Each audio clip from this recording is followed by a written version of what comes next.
I am 35 years old and the chief attending of emergency medicine at one of the busiest hospitals in Atlanta. 4 years ago, my sister Imani told our parents I flunked out of medical school and stole her $100,000 education fund to cover my tracks. It was a lie that got me cut off completely. My parents boycotted my residency graduation and refused to attend my wedding. They erased me from their lives. But last month, Imani was rushed into my trauma bay, seizing and covered in sweat. When her attending physician walked in, my mother grabbed my father's arm so hard it left visible bruises. Before I share exactly how I handled the family that threw me away, let me know where you are watching from in the comments below. Hit like and subscribe if you have ever had to build your own empire after your family tried to bury you. The harsh fluorescent lights of the emergency room usually washed out the exhaustion of a 12-hour shift. But today the cold water running over my hands at the scrub sink felt like the only thing keeping me anchored. The ambient noise of the hospital was a familiar symphony of beeping monitors, hushed consultations, and the squeak of rubber soles on linoleum floors. I was drying my hands with a rough paper towel preparing to sign off on my final charts for the evening when the double doors of the ambulance bay blew open. The chaotic screech of stretcher wheels cutting sharp corners echoed down the corridor. A frantic triage nurse shouted my name over the din, calling for the attending physician immediately. I tossed the paper towel into the bin and pushed my way through the heavy privacy curtains of Trauma Bay 3 without a second thought. My medical training had conditioned me to shut out the noise and focus entirely on the puzzle of a dying human body. The paramedics were shouting out vitals as they forcefully transferred the patient from the transport gurney to the hospital bed. Female, 33 years old. Status: epilepticus, unresponsive to initial field interventions, extremely diaphoretic. I stepped up to the head of the bed, snapping on a fresh pair of gloves, my eyes scanning the monitor as the nurses rapidly connected the leads. The patient was violently thrashing against the restraints, her body convulsing in terrifying erratic spasms. Her clothes, which looked like ruined high-end designer fabric, were completely soaked in sweat and bodily fluids. I reached out to secure her airway, brushing a mat of damp hair away from her face to check her pupillary response. My breath caught in my throat, and all the chaotic noise of the trauma bay seemed to vanish into a sudden ringing silence. I froze, staring down at the contorted, agonizing face of the patient lying under the harsh examination lights. It was Imani, my estranged sister, the golden child of our family, the former pageant queen, the flawless and untouchable daughter of Bishop Calvin and First Lady Beatrice Washington. Seeing her like this, completely broken and violently seizing, shattered the pristine image my parents had violently protected for her entire life. There was no time for shock. My professional instincts violently overrode my personal paralysis. I opened my mouth to order the trauma nurse to prepare a heavy push of Ativan to stop her brain from seizing to the point of irreversible damage. Before the words could even leave my lips, a hand clamped down onto my right shoulder like a vice grip. The force was so sudden and violent that I was yanked backward, my hips slamming hard against the metal edge of a medical supply cart. I stumbled and spun around, expecting to see a panicked bystander or a disoriented patient. Instead, I found myself staring directly into the furious, twisted face of my mother, Beatrice. She was dressed in her immaculate Sunday best, complete with a wide-brimmed designer church hat and a tailored suit that looked entirely absurd amid the blood and panic of a trauma bay. Her eyes were wide with pure rage, her chest heaving as she glared at me as if I were a monster who had just crawled out of the shadows to attack her precious child. "Get your filthy hands off my daughter!" she screamed at the top of her lungs, completely uncaring about the audience of highly trained medical professionals freezing in their tracks around us. "You are a college dropout. You are going to kill her. Someone get this fraud out of here." She reached out blindly with her free hand and grabbed my father, Bishop Calvin, who had just rushed into the room behind her. He stood there in his custom-tailored pastoral suit, looking utterly paralyzed by the sight of his golden child thrashing on the bed and his discarded daughter standing in front of him in hospital scrubs. Beatrice gripped his bicep with such terrifying ferocity that her manicured nails dug straight through the expensive wool fabric of his jacket. I could literally see the sheer force of her panic leaving dark, instant bruises on his skin. "Calvin, do something!" My mother shrieked, her voice echoing off the tile walls and drawing the attention of everyone in the immediate vicinity. "Tell them to find a real doctor, a credentialed doctor. Not this failure. She is not a doctor, she is a thief." 4 years ago, I would have shrunk away from that screaming. 4 years ago, the sheer weight of her disappointment would have crushed me into silence. I would have hung my head, cried hot tears of shame, and let her humiliate me into submission just to keep the peace in our deeply image-obsessed family. But 4 years ago was a different lifetime, and the woman standing in front of her now had walked through hell to build a kingdom entirely on her own. I did not cry, I did not flinch or cower. I stood my ground, squared my shoulders, and calmly but firmly slapped her hand away from my shoulder. The crisp smack of my palm against her wrist echoed sharply in the sudden quiet of the trauma bay. My mother gasped, recoiling as if I had burned her, but the shock only fueled her vitriol. She kept screaming, her hateful words spilling out and filling the sterile room with the toxic, destructive lie she and Imani had carefully constructed to ruin my life. "She stole our money!" Beatrice yelled to the bewildered trauma nurses and attending staff, who were looking between the two of us in absolute confusion. "She flunked out of medical school because she was too stupid and too lazy. She took $100,000 from her own sister's education fund to cover her debts and ran off to live in the gutter. Call the police. Do not let her touch my baby." As the nurses instinctively moved to protect the sterile field around Imani, my mother's unhinged ranting painted the entire agonizing picture of my supposed disgrace. According to her frantic, desperate shouts, I was a common criminal who had scammed my holy family, ruined my own future out of spite, and deserved to be cut off from their vast wealth and prestigious church community. Listening to her scream those lies brought the suffocating pain of the last 4 years rushing back to the surface. Because of the exact lies pouring out of her mouth right now, my parents had refused to attend my residency graduation. I had walked across that stage to accept my honors completely alone. They had boycotted my wedding to my incredibly supportive husband Jamal, leaving an entire side of the church empty on the most important day of my life. They had treated me like a venomous disease and wiped their hands clean of my existence fully and blindly, believing the saintly, perfect Christian image Imani had projected, while deliberately dragging my name through the mud to save herself. Beatrice pointed a violently shaking finger directly at my face, her voice cracking as she demanded that security remove the imposter from the room before I murdered her only successful child. I looked my mother dead in the eye, letting the absolute silence of the room stretch out for one long, agonizing second. I reached up slowly, intentionally, and tapped the heavy gold-plated badge clipped securely to the lapel of my crisp, white attending coat. I made sure she tracked the movement of my hand. I made sure she read every single deeply engraved word reflecting under the bright hospital lights. Dr. Zuri Washington, MD, Chief Attending of Emergency Medicine. The color completely drained from my mother's face as the undeniable reality of those words set in. Her mouth hung open, the hateful insults dying in her throat as she stared at the badge of the daughter she had thrown away. I did not give her a single moment to recover or formulate a new lie. I turned my attention sharply to the hospital security guards who had just rushed through the double doors in response to the shouting. "Pin them to the wall." I ordered, my voice carrying the absolute unquestionable authority of my position in this hospital.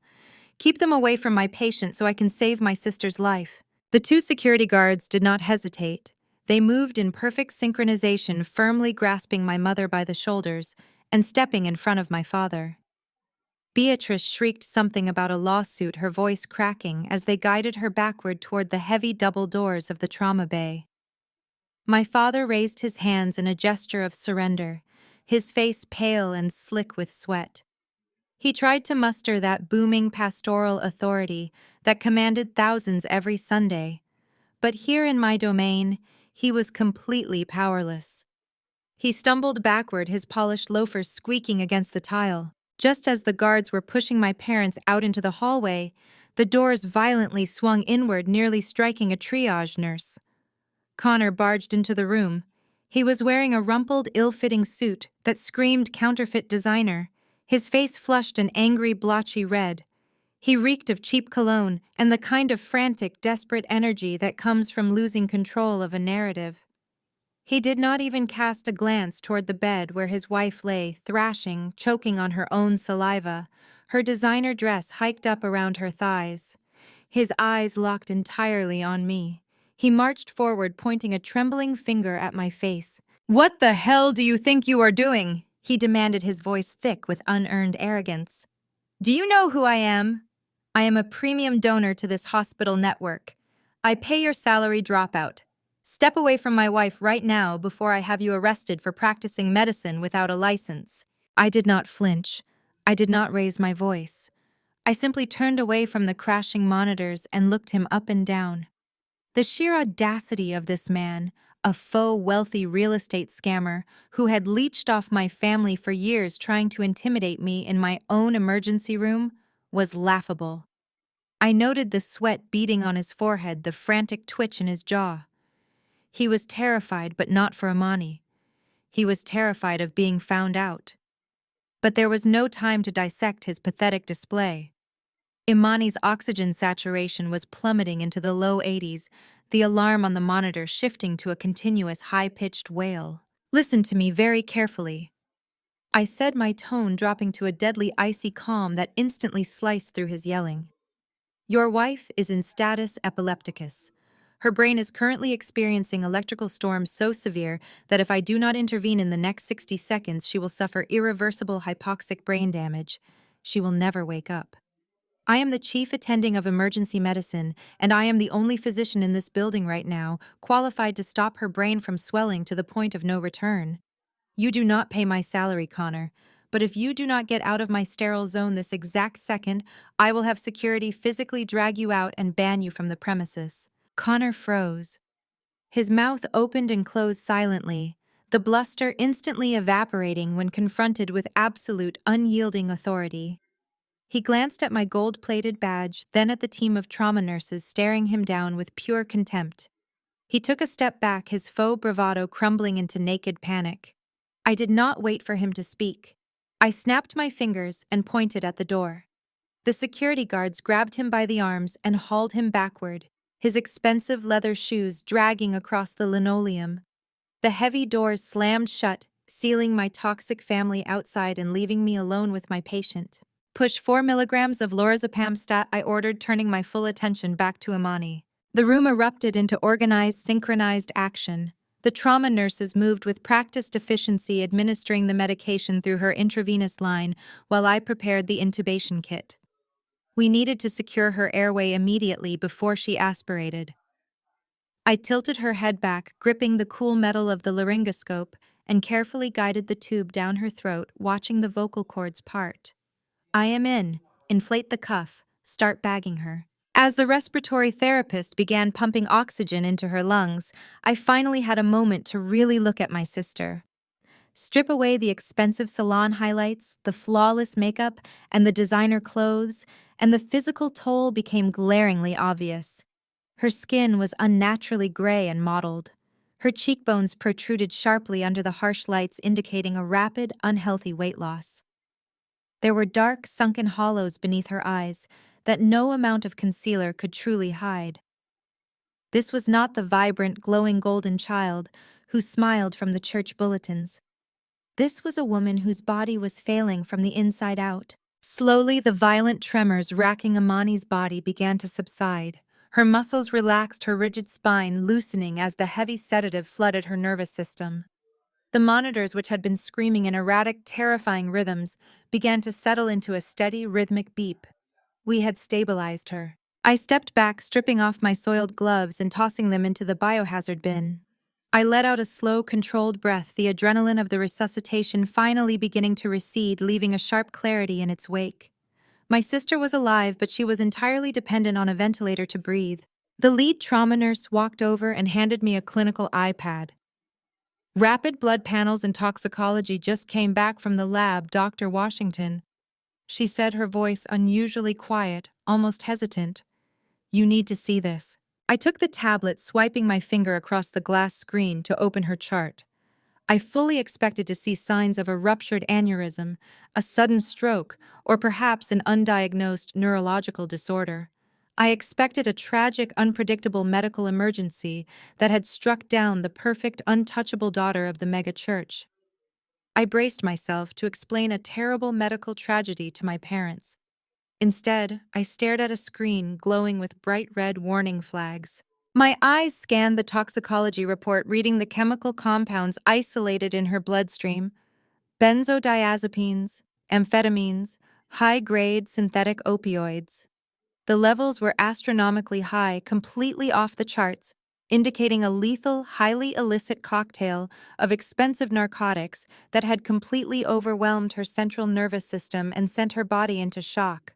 This was not a random medical event. This was a deliberate, catastrophic overdose. I stood there in the chilling silence of the trauma bay, the rhythmic hiss of the ventilator the only sound in the room. The reality of my sister's perfect life hit me like a physical blow.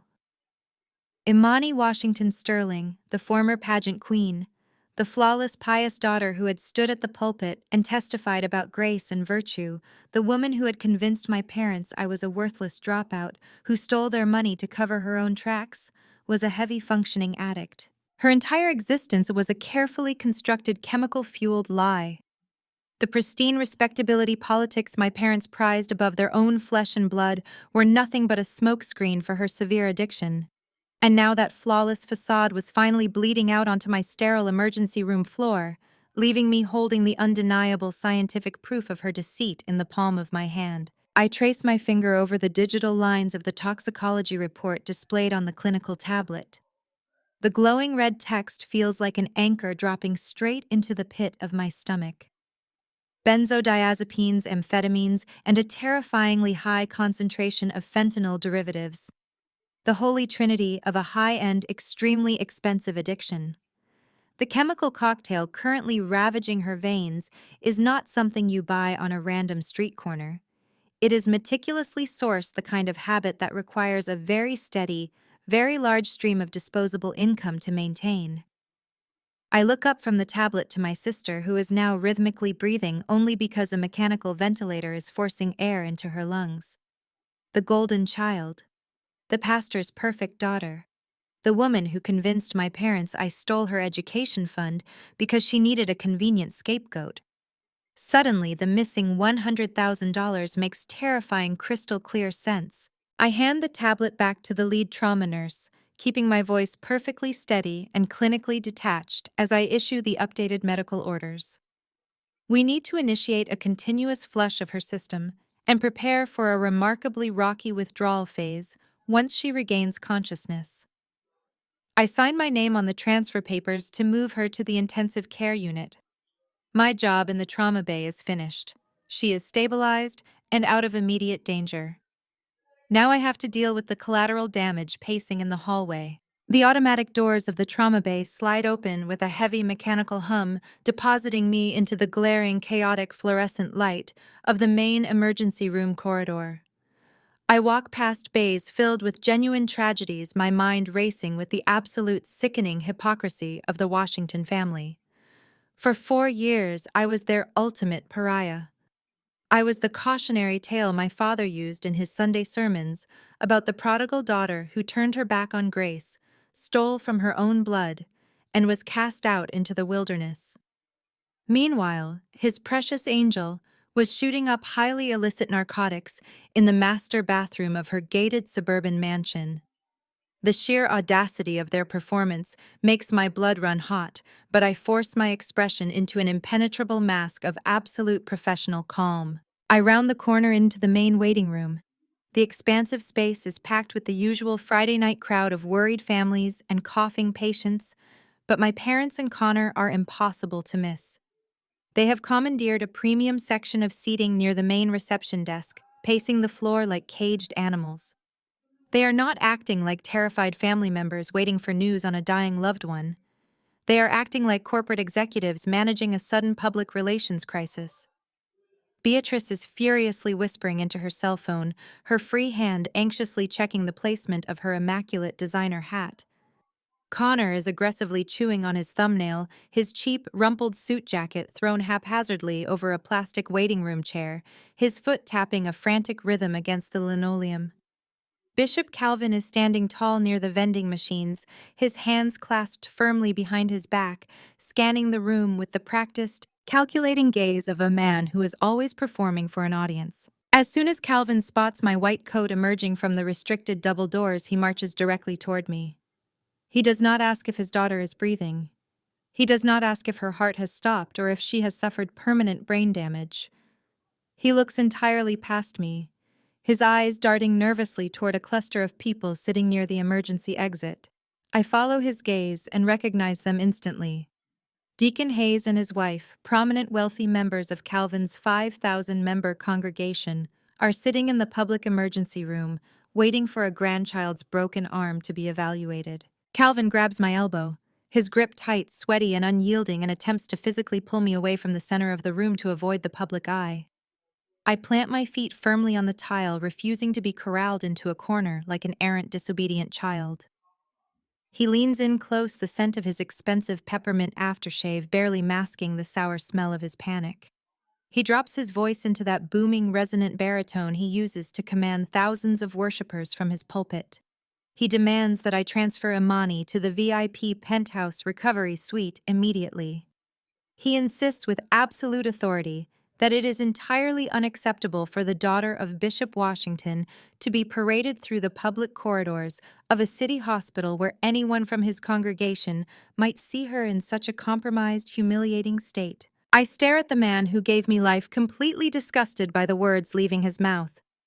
I quietly inform him that his daughter just survived a catastrophic near-fatal overdose. I tell him she is currently paralyzed by sedatives, intubated, breathing through a thick plastic tube taped to her mouth, and fighting for her life on a minute-by-minute basis. I tell him that optics and church gossip should be the absolute last thing on his mind right now. Calvin does not waver. He puffs out his chest, stepping closer, attempting to use his sheer physical presence to intimidate me into compliance, just like he did when I was a teenager.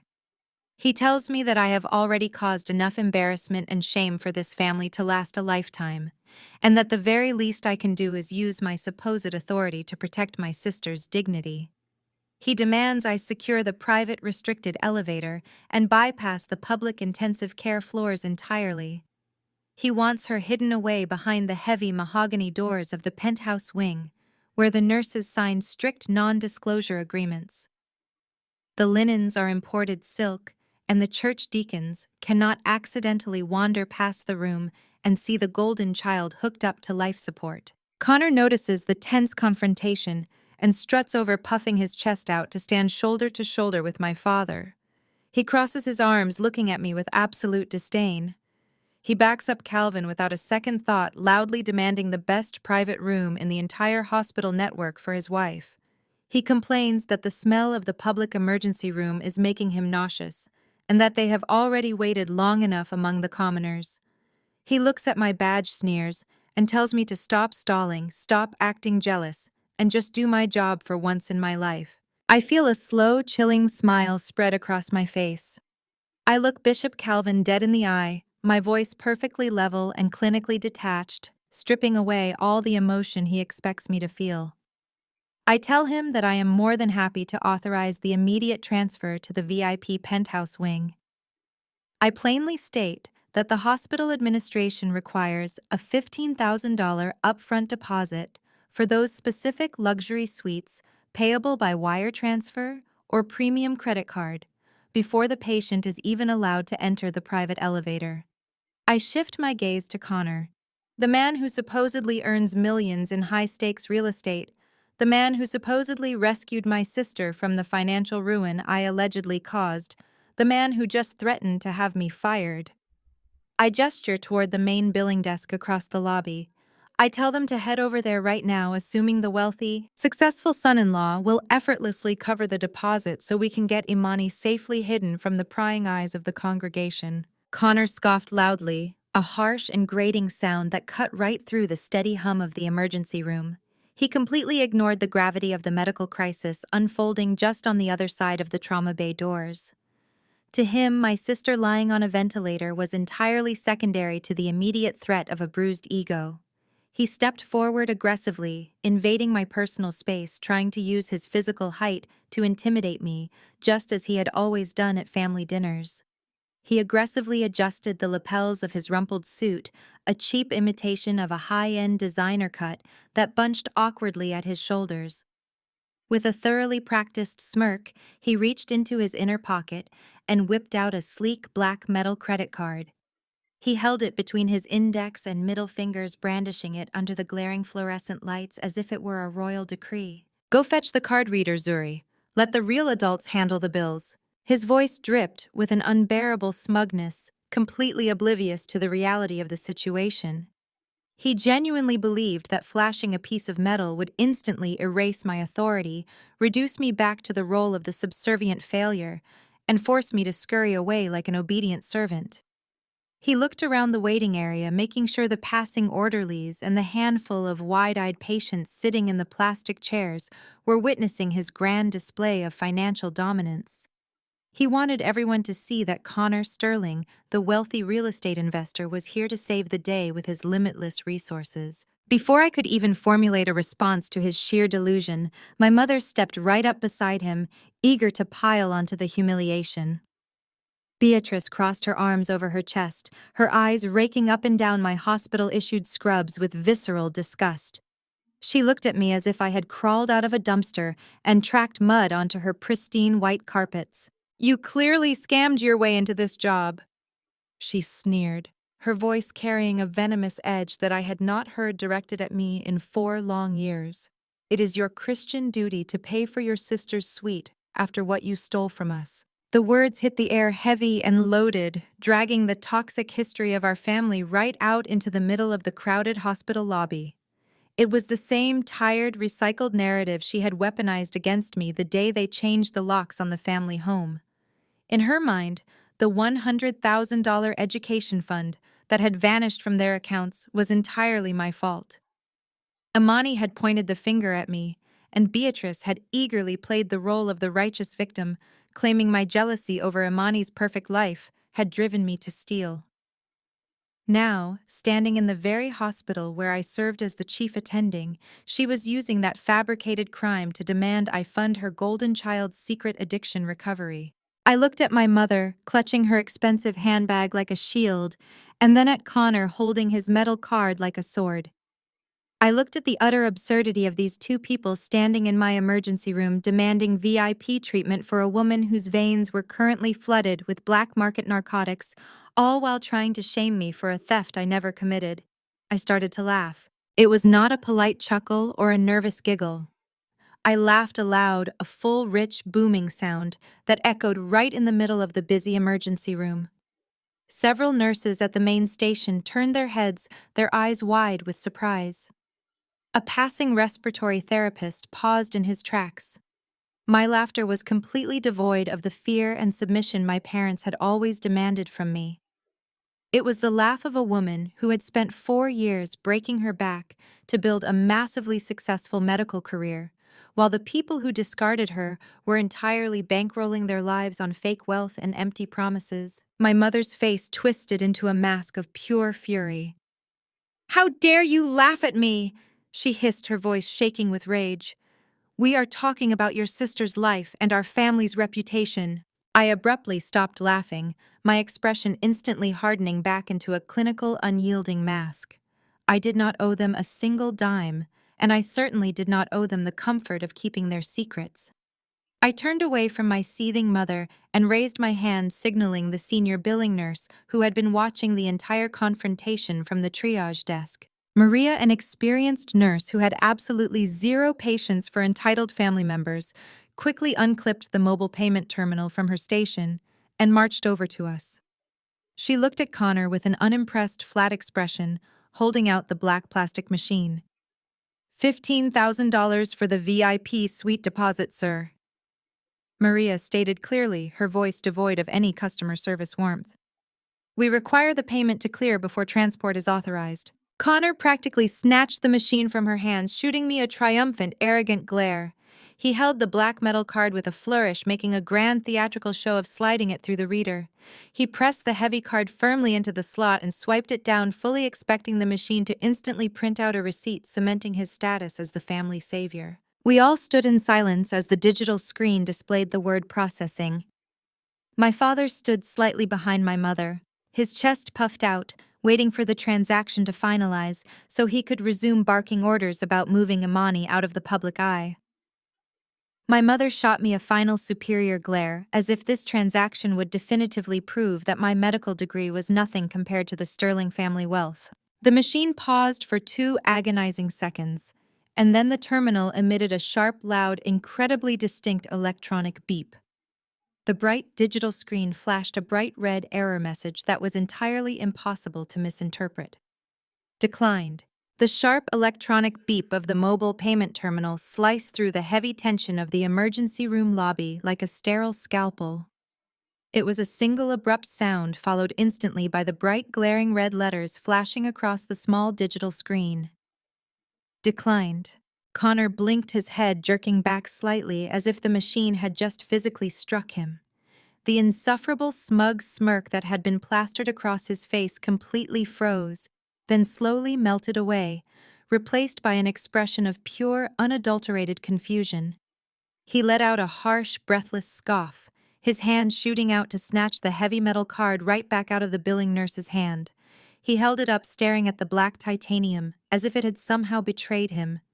He muttered something under his breath, a frantic string of excuses about automated fraud protection triggers and aggressive security algorithms, loudly explaining to absolutely no one in particular that his premium bank constantly locked his elite accounts whenever he traveled or made large, unexpected medical purchases. It was a pathetic, transparent excuse, a desperate attempt to maintain his facade of limitless wealth, but my parents clung to it like drowning sailors to a life raft. Beatrice nodded eagerly, adjusting her posture and giving me a superior icy glare that clearly communicated this was merely a temporary delay in my ultimate inevitable humiliation. Connor dug his trembling fingers deep into the pockets of his designer wallet, pulling out a thick platinum American Express card. He handed it to Maria with a tight, forced smile that did not quite reach his wildly darting eyes, instructing her to run it again, telling her to push it through the system manually if she had to. Maria, a veteran nurse who possessed the blank, unbothered expression of a woman who had spent 20 years dealing with every conceivable flavor of arrogance the city had to offer, did not say a single word. She simply took the platinum card, swiped it smoothly through the side of the terminal, and waited. The machine paused. We all waited under the glaring fluorescent lights, the silence stretching out into an agonizing, humiliating eternity. Then came the second high-pitched beep. The red letters flashed again. Declined. The color began to drain entirely from Connor's face, leaving him looking sickly and pale under the harsh hospital lighting. The tips of his ears turned a blotchy, furious red. He snatched the second card back, his hands visibly shaking now, the polished veneer of the successful real estate mogul completely shattering before my eyes. He tore frantically through the leather folds of his wallet, completely abandoning the high-tier metal cards and pulling out a standard plastic blue Visa card, the kind attached to a basic, everyday checking account. He shoved it aggressively at Maria, his voice rising in pitch, entirely losing its previous smooth confidence. He demanded she type the numbers in manually loudly, accusing her of using a broken, outdated machine, blaming the hospital's entire financial network for his public embarrassment. Maria did not argue. She tapped the digits deliberately onto the keypad, hit enter, and calmly turned the screen around so Connor could read the glowing text for himself. Insufficient funds. Connor completely lost his mind. The reality of his empty accounts crashing down on him in front of his wealthy in-laws triggered a total, unhinged meltdown. He slammed his fist down hard against the edge of the reception desk, screaming that the hospital's billing system was a complete joke. He yelled that he was a multimillionaire, that there was a massive systemic bank error, and that he was going to personally own this entire hospital network by the time his team of corporate lawyers was finished suing us into oblivion.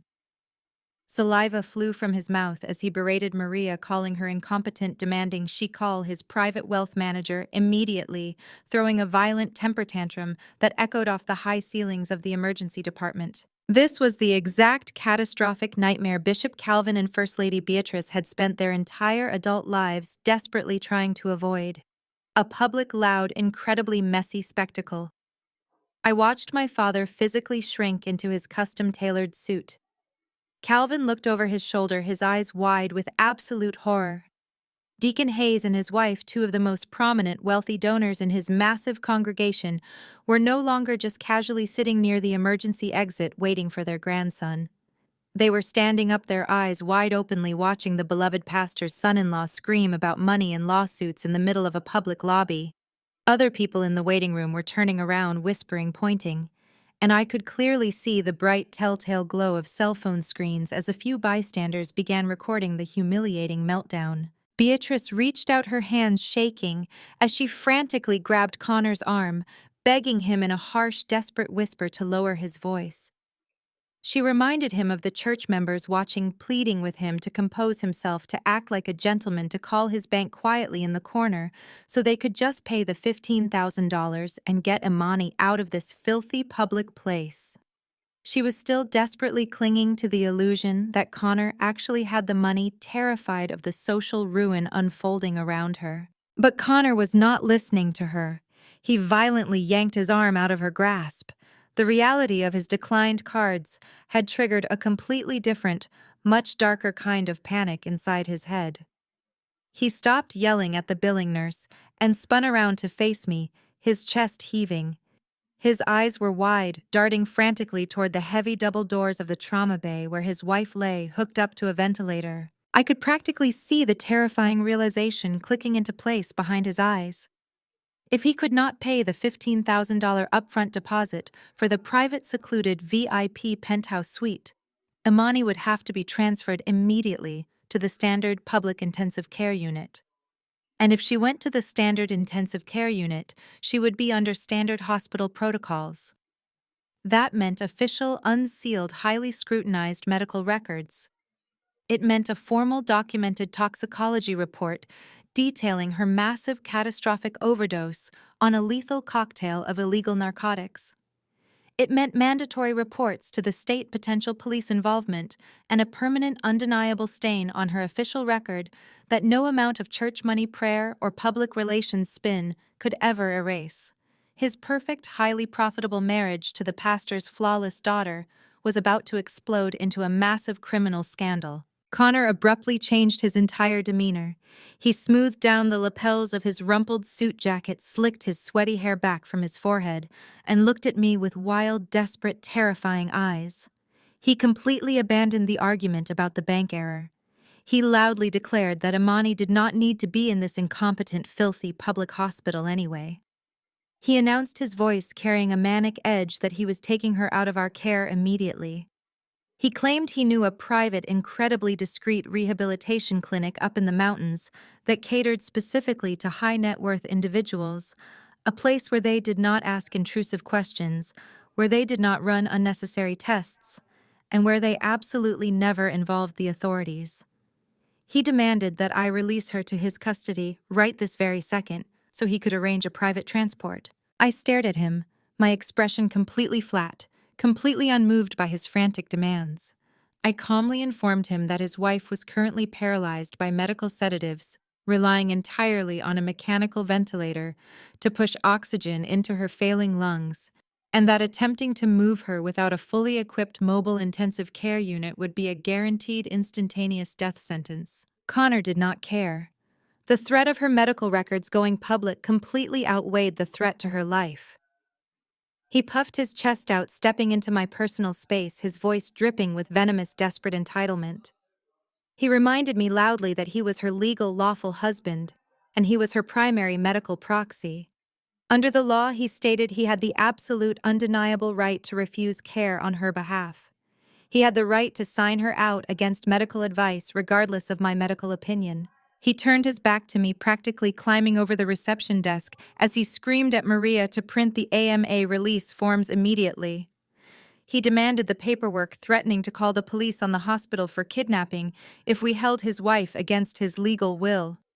Maria hesitated, her hands hovering over her keyboard, her eyes darting toward me for guidance. She knew as well as I did that letting that woman leave meant letting her die. I gave Maria a microscopic, almost imperceptible nod. She hit the print button. The machine whirred, spitting out the heavy stack of legal waivers. Maria placed the paperwork on the counter, sliding a black pen right to the edge. Connor snatched the pen up, a triumphant, manic, deeply terrifying gleam in his eye, as he leaned over the desk, fully prepared to sign away his wife's life, fully prepared to let her suffocate in the back of a private car, just to protect his own dark secrets and keep his fraudulent lifestyle intact. As the tip of his pen moved down to touch the final signature line, I stepped forward. I did not raise my voice, and I did not ask for permission. I reached out and slammed my bare hand down hard, flat across the clipboard, physically pinning the paperwork to the desk and blocking his pen, utterly refusing to let him secure his exit. The sharp electronic beep of the mobile payment terminal sliced through the heavy tension of the emergency room lobby like a sterile scalpel. It was a single, abrupt sound, followed instantly by the bright, glaring red letters flashing across the small digital screen. Declined. Connor blinked, his head jerking back slightly, as if the machine had physically struck him. The insufferable, smug smirk that had been plastered across his face completely froze, then rapidly melted away, replaced by an expression of pure, unadulterated confusion. He let out a harsh, breathless scoff, his hand shooting out to snatch the heavy metal card right back out of the billing nurse's hand. He held it up, staring at the black titanium, as if it had somehow betrayed him. He muttered something under his breath, a frantic string of excuses about automated fraud protection triggers and aggressive security algorithms, loudly explaining to absolutely no one in particular that his premium bank constantly locked his elite accounts whenever he made large, unexpected medical purchases. With trembling fingers, Connor dug deep into the pockets of his designer wallet, pulling out a thick platinum American Express card. He handed it to Maria with a tight, forced smile that did not quite reach his wildly darting eyes, instructing her to run it again. Maria, possessing the blank, unbothered expression of a veteran nurse who had spent 20 years dealing with every conceivable flavor of arrogance, did not say a single word. She simply took the platinum card, swiped it smoothly through the terminal, and waited. The machine paused. We all waited under the glaring fluorescent lights, the silence stretching out into an agonizing, humiliating eternity. Then came the second high-pitched beep. The red letters flashed again. Declined. The color began to drain entirely from Connor's face, leaving him looking sickly and pale under the harsh hospital lighting. The tips of his ears turned a blotchy, furious red. He snatched the second card back, his hands visibly shaking now, the polished veneer of the successful real estate mogul completely shattering before my eyes. He tore frantically through the leather folds of his wallet, completely abandoning the high-tier metal cards and pulling out a standard plastic blue debit card. He shoved it aggressively at Maria, his voice rising in pitch, entirely losing its previous smooth confidence. He demanded she type the numbers in manually, loudly, accusing her of using a broken, outdated machine. Maria tapped the digits deliberately onto the keypad, hit enter, and calmly turned the screen around so Connor could read the glowing text for himself. Declined, insufficient funds. Connor completely lost his mind. The reality of his empty accounts crashing down on him in front of his wealthy in-laws triggered a total unhinged meltdown. He slammed his fist down hard against the edge of the reception desk, screaming that the hospital's billing system was a complete joke. He yelled that he was a multimillionaire, that there was a massive systemic bank error, and that he was going to personally own this entire hospital network by the time his corporate lawyers were finished. Saliva flew from his lips as he berated Maria, calling her incompetent, demanding she call his private wealth manager, immediately throwing a violent temper tantrum that echoed off the high ceilings of the emergency department. This was the exact catastrophic nightmare Bishop Calvin and First Lady Beatrice had spent their entire adult lives desperately trying to avoid. A public, loud, incredibly messy spectacle. I watched my father physically shrink into his custom-tailored suit. Calvin looked over his shoulder, his eyes wide with absolute horror. Deacon Hayes and his wife, two of the most prominent wealthy donors in his massive congregation, were no longer just casually sitting near the emergency exit waiting for their grandson. They were standing up, their eyes wide openly, watching the beloved pastor's son-in-law scream about money and lawsuits in the middle of a public lobby. Other people in the waiting room were turning around, whispering, pointing, and I could clearly see the bright telltale glow of cell phone screens as a few bystanders began recording the humiliating meltdown. Beatrice reached out her hands, shaking as she frantically grabbed Connor's arm, begging him in a harsh, desperate whisper to lower his voice. She reminded him of the church members watching, pleading with him to compose himself, to act like a gentleman, to call his bank quietly in the corner so they could just pay the deposit and get Imani out of this filthy public place. She was still desperately clinging to the illusion that Connor actually had the money, terrified of the social ruin unfolding around her. But Connor was not listening to her. He violently yanked his arm out of her grasp. The reality of his declined cards had triggered a completely different, much darker kind of panic inside his head. He stopped yelling at the billing nurse and spun around to face me, his chest heaving. His eyes were wide, darting frantically toward the heavy double doors of the trauma bay where his wife lay hooked up to a ventilator. I could practically see the terrifying realization clicking into place behind his eyes. If he could not pay the deposit for the private VIP penthouse suite, Imani would have to be transferred immediately to the standard public intensive care unit. And if she went to the standard intensive care unit, she would be under standard hospital protocols.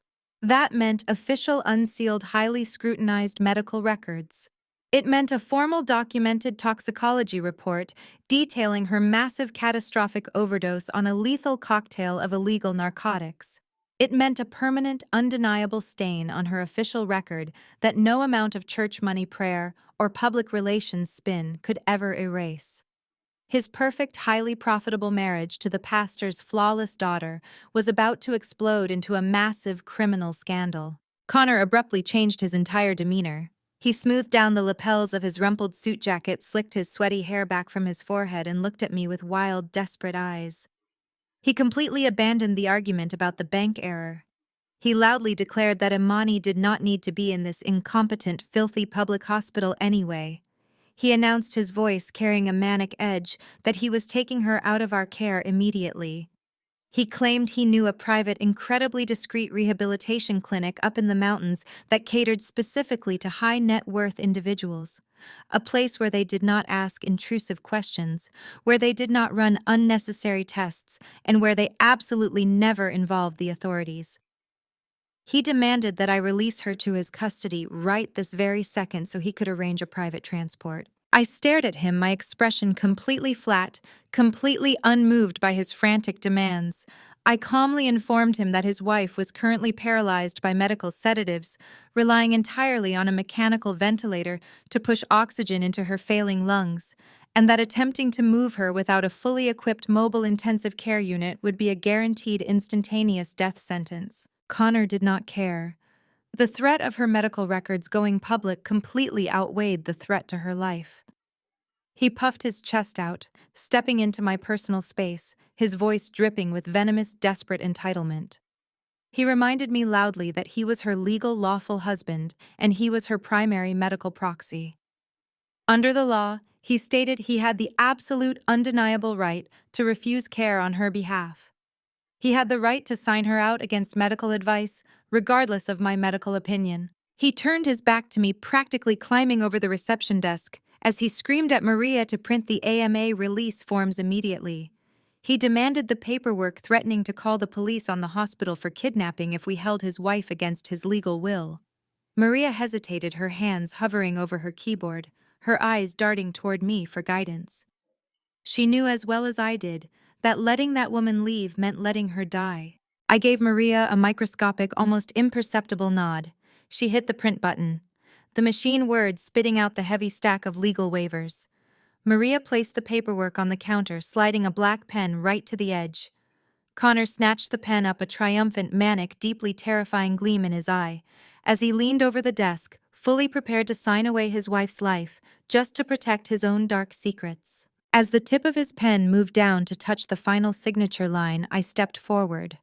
I did not raise my voice, and I did not ask for permission. I reached out and slammed my bare hand down hard flat across the clipboard, physically pinning the paperwork to the desk. "Give me that pen," he snarled, dropping his voice into a guttural threat as he tried to yank the clipboard free. "I am her husband. I am taking her out of this slaughterhouse right now. You cannot stop me." "Actually, Connor, I can," I replied, my voice a deadly, unwavering whisper that cut through his bluster.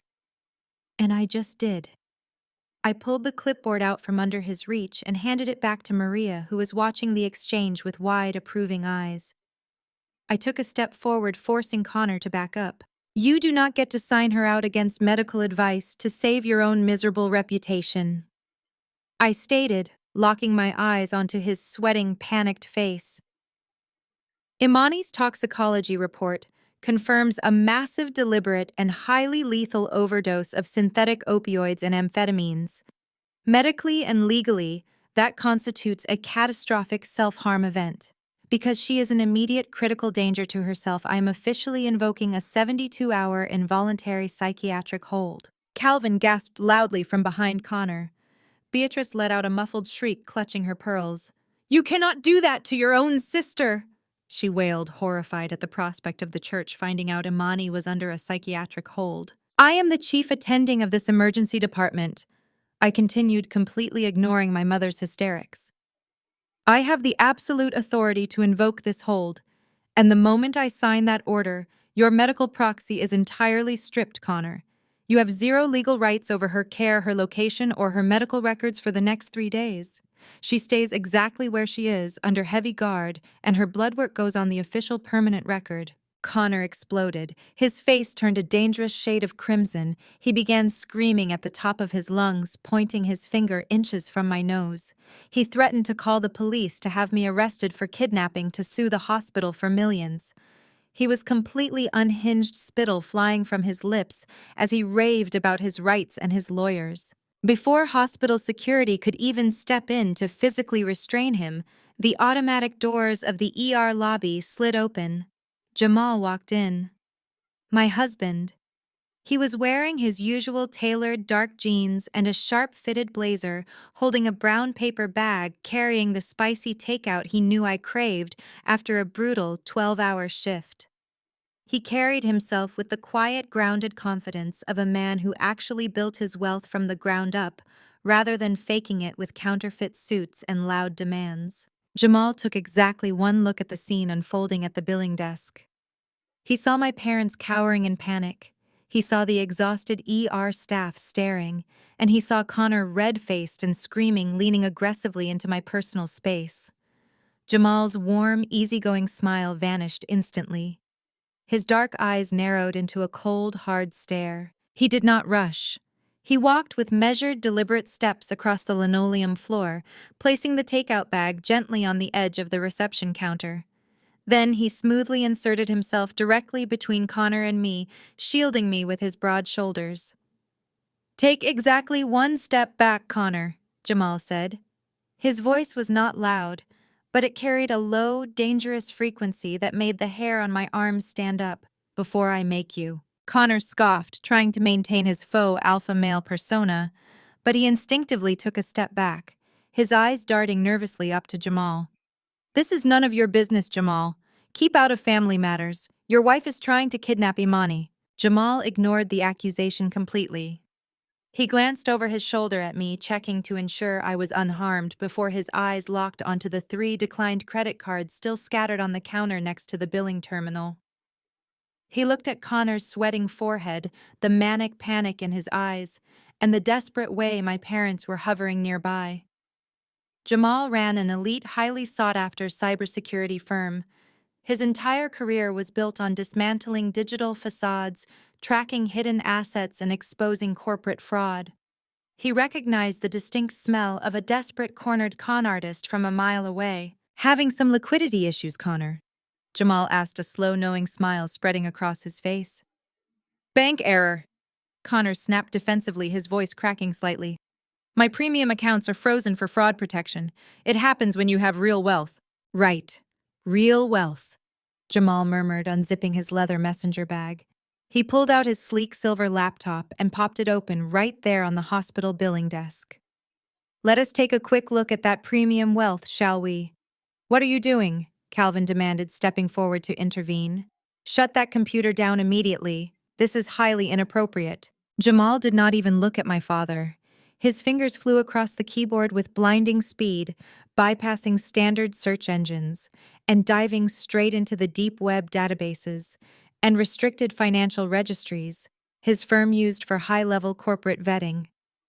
Lines of code reflected in his dark eyes as he typed.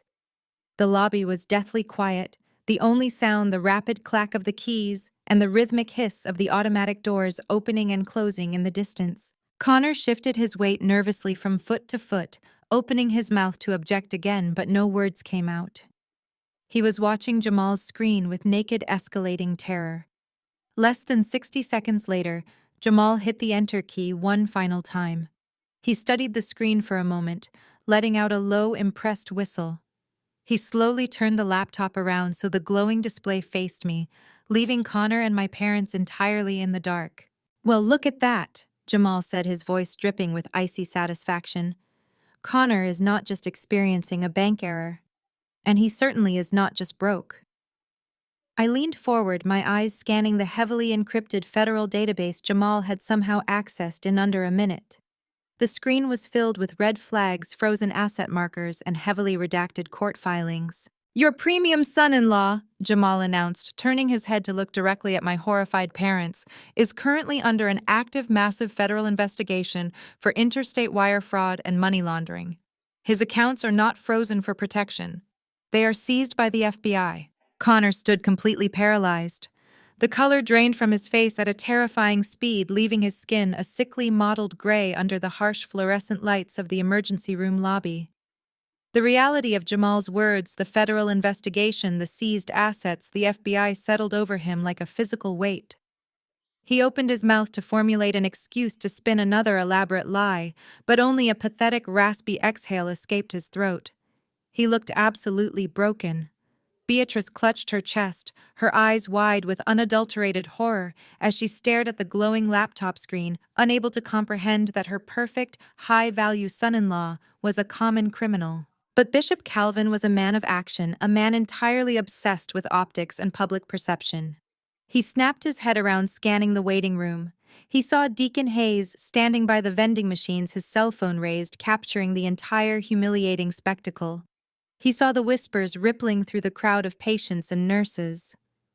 The carefully curated, flawless narrative of the Washington family was rapidly disintegrating in public, and Calvin knew he had to initiate immediate aggressive damage control. He lunged forward, bypassing Connor completely. His large hand clamped down around my bicep with a bruising, desperate grip.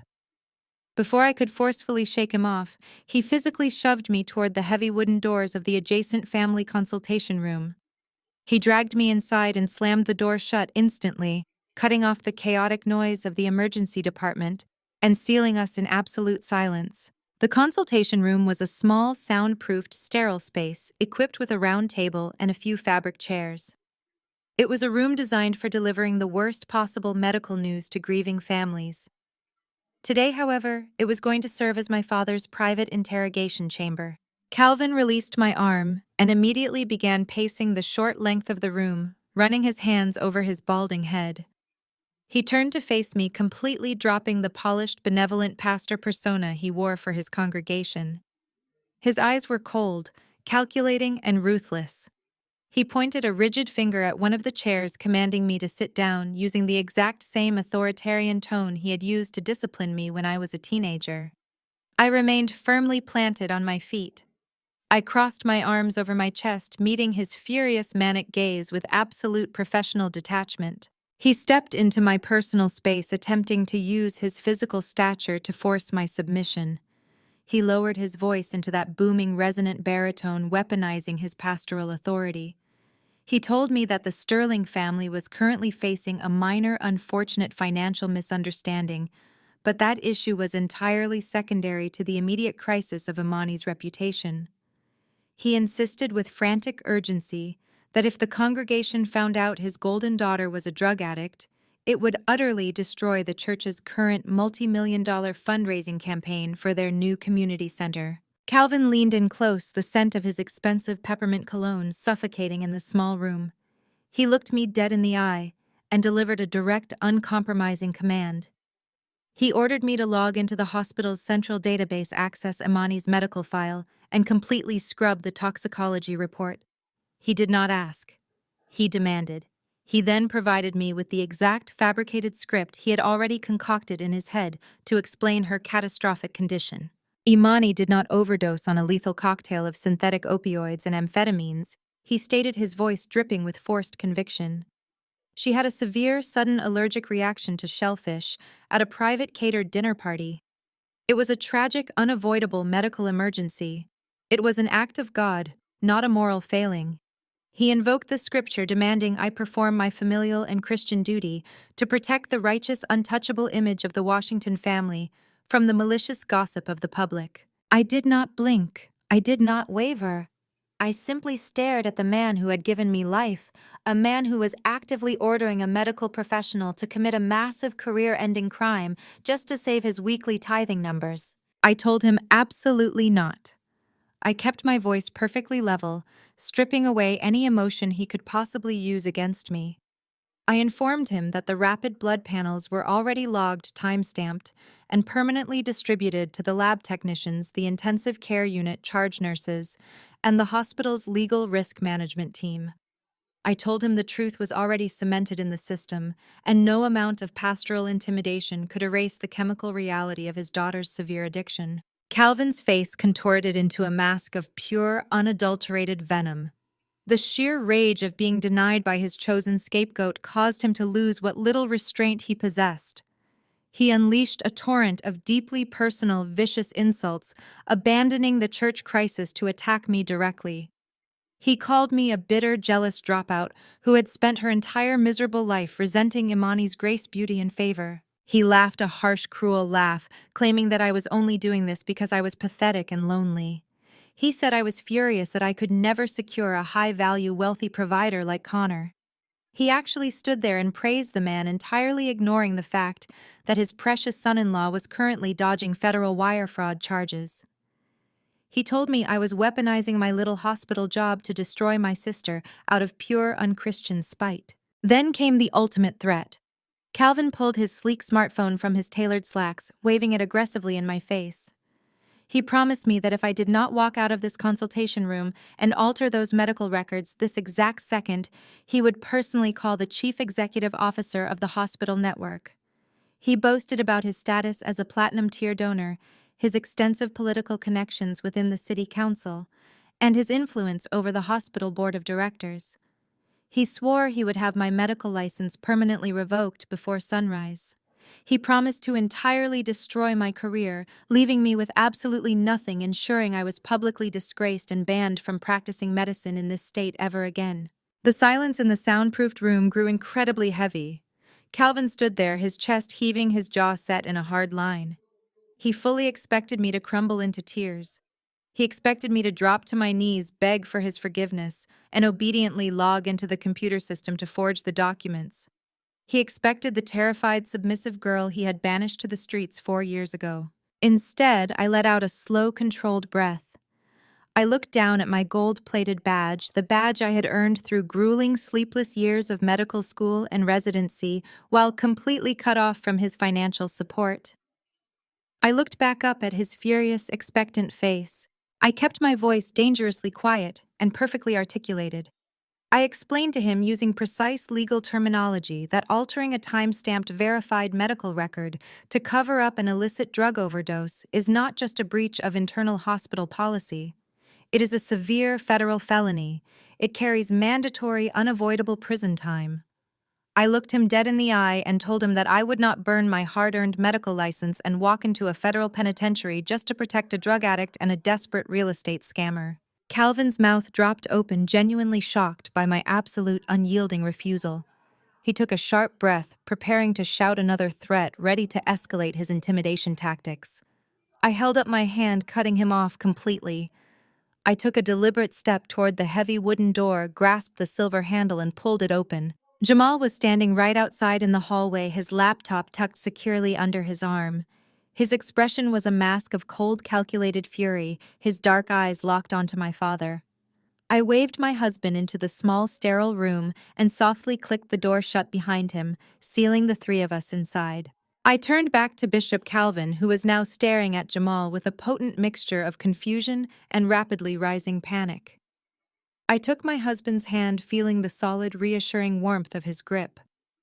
I looked at the man who had cast me out and told him that since we were finally having an honest, private conversation about frauds, family failures, and high-value men, it was time to address the true rot at the center of this family. I told him it was time to dismantle a 4-year-old lie. It was time to talk about the missing $100,000. Calvin blinked, the sheer audacity of my statement momentarily freezing the frantic, self-righteous fury on his face. He looked from me to Jamal, his eyes raking over my husband with undisguised contempt. In Calvin's carefully curated world, a man's worth was measured by the designer label on his suit, the make of his car, and the size of his congregation. He saw Jamal standing there in dark denim and a casual blazer holding a greasy paper takeout bag, and immediately categorized him as insignificant. Calvin let out a harsh, dismissive scoff, his upper lip curling into a sneer. He demanded to know which cafeteria worker or lost orderly I had dragged into a private, highly sensitive family consultation. He pointed a rigid finger at the door, barking a command for Jamal to leave the room immediately, threatening to call hospital administration and have him fired for gross insubordination and trespassing. Jamal did not move a single inch. He did not flinch, and he certainly did not obey. Instead, he smiled. It was a sharp, dangerous expression that did not reach his dark eyes.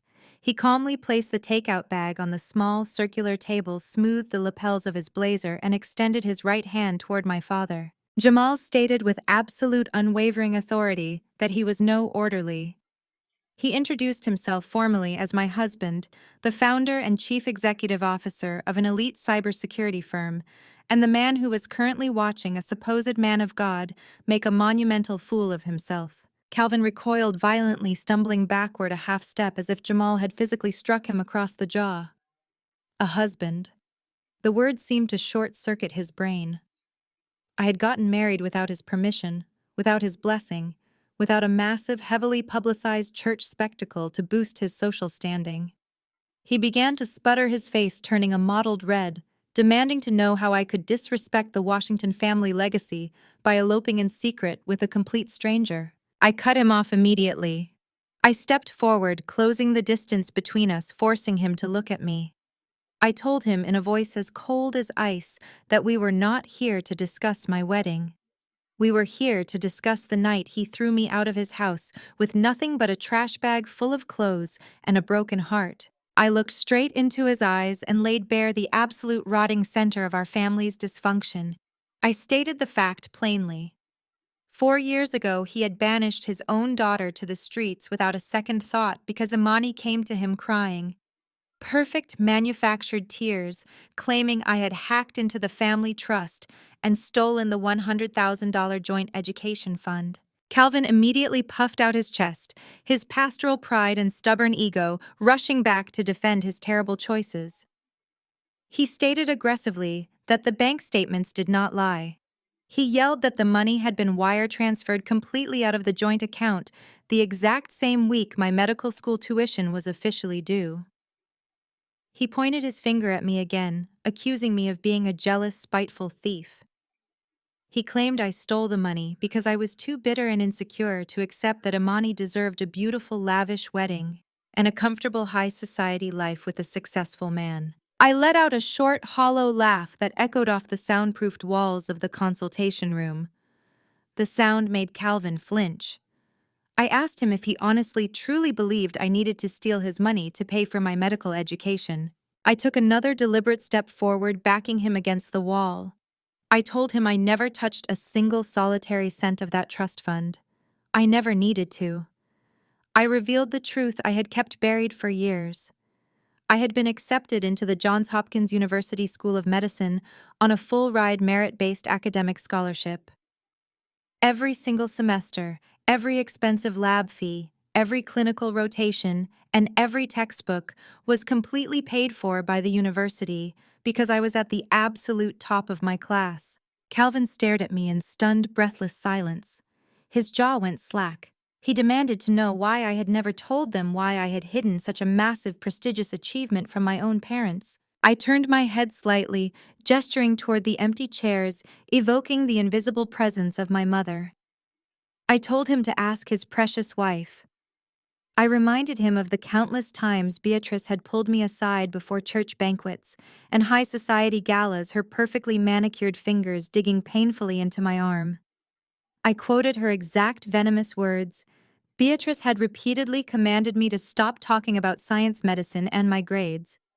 She had told me with absolute disgust that my intelligence was intimidating and unladylike. I kept my eyes locked on my father, watching the reality of his wife's cruelty wash over him.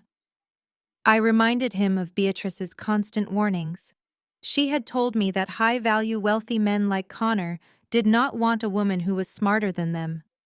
She warned me that if I kept acting so ambitious and fiercely independent, I would scare off every suitable prospect in the city and end up a lonely, miserable spinster. I told Calvin, my voice completely devoid of any remaining affection, that I kept my full-ride scholarship a strict secret, because in the Washington household, my academic brilliance was not a point of pride. It was treated as a social liability, an ugly, embarrassing flaw to be hidden away in the shadows, so I would not accidentally outshine the beautiful, flawless, and utterly dependent Imani. Calvin's mouth opened and closed silently, the righteous, booming anger drained entirely out of him, replaced by a creeping, terrifying doubt that visibly shook his imposing frame. If I had a full-ride scholarship, if my tuition was completely covered by the university, his entire self-righteous justification for disowning me evaporated into thin air. He had thrown away his innocent daughter based on a total fabrication. He stammered, his voice losing all its pastoral authority, cracking under the weight of the undeniable truth. He asked the only logical question left. He asked that if I did not take the $100,000, where did the money go? I did not answer him. I simply stepped back, crossing my arms, and let my husband take the floor. Jamal stepped forward, his expression completely unreadable. He unzipped his leather messenger bag with a sharp metallic zip. He reached inside and pulled out a thick, heavy, meticulously bound financial dossier. He held it in the air for a fraction of a second, letting Calvin see the red federal seals and the bank logos printed on the cover. Then Jamal dropped the dossier directly onto the center of the wooden consultation table. It hit the surface with a heavy, definitive thud that sounded exactly like a judge's gavel dropping in a silent courtroom. The heavy thud of the financial dossier hitting the consultation table sounded exactly like a judge's gavel dropping in a silent, condemned courtroom. The room went deathly still.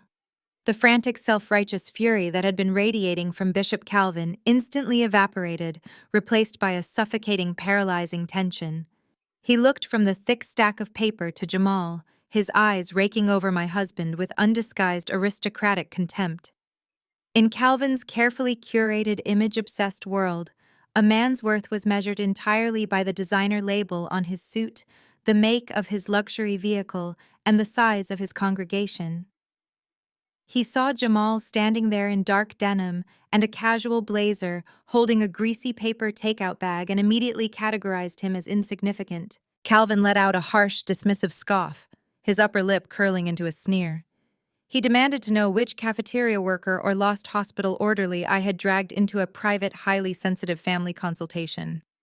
He pointed a rigid finger at the door, barking a command for Jamal to leave the room immediately, threatening to call hospital administration and have him fired for gross insubordination and trespassing. Jamal did not move a single inch. He did not flinch, and he certainly did not obey. Instead, he smiled. It was a sharp, dangerous expression that did not reach his dark eyes. He calmly placed the takeout bag on the small circular table, smoothed the lapels of his blazer, and extended his right hand toward my father. Jamal stated with absolute, unwavering authority that he was no orderly.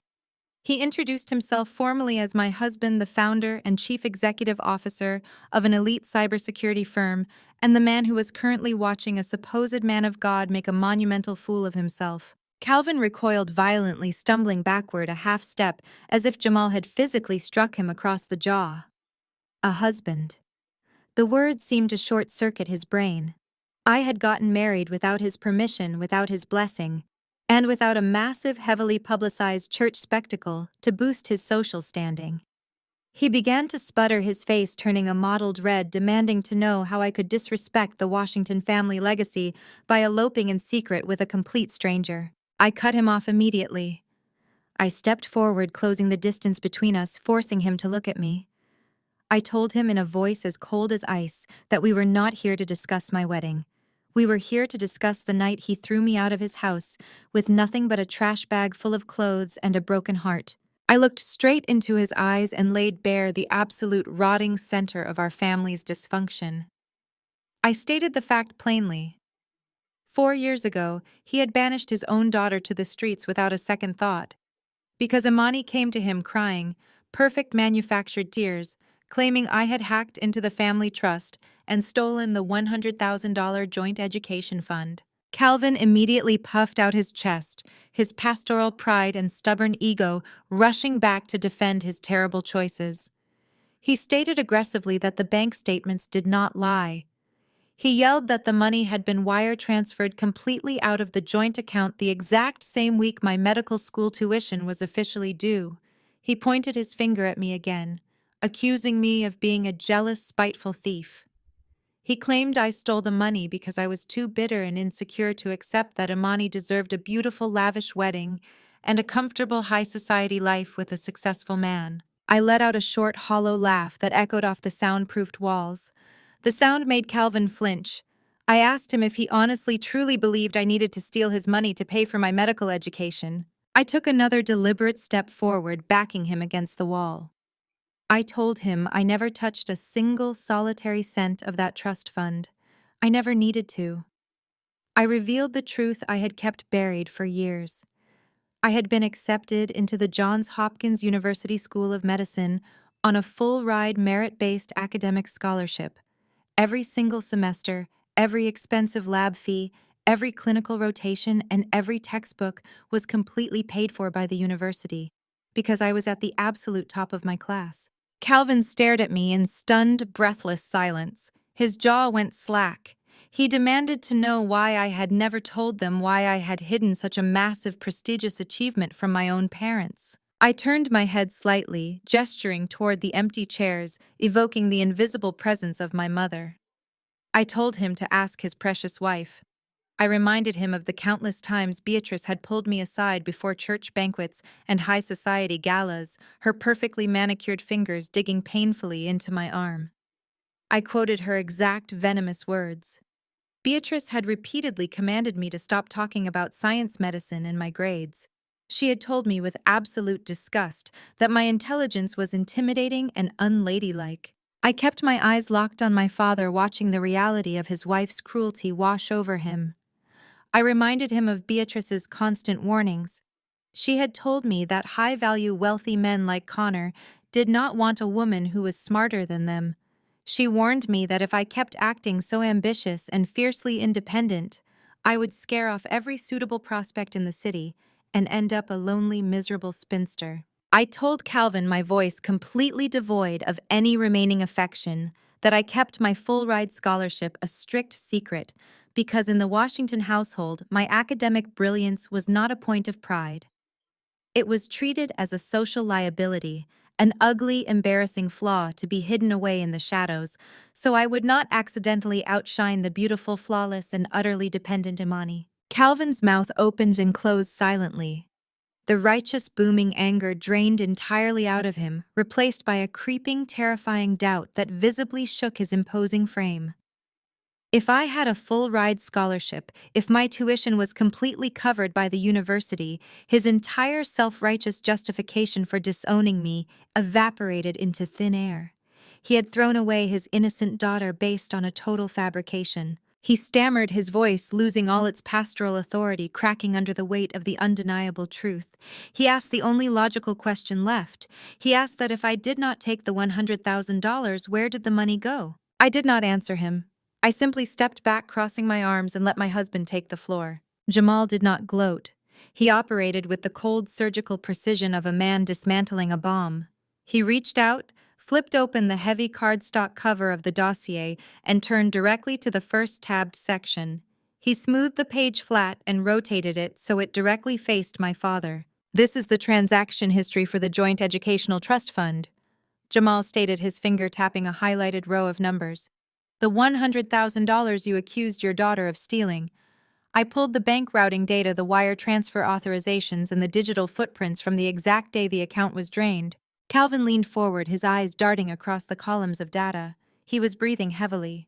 "You will notice," Jamal continued, his voice dangerously smooth, "that the money did not go to a bank account in Baltimore. It did not go to Johns Hopkins University. It was wired internationally in 3 structured increments to an offshore account registered in the Cayman Islands." Jamal flipped to the next page. It was a corporate registration document stamped with foreign seals and dense legal text.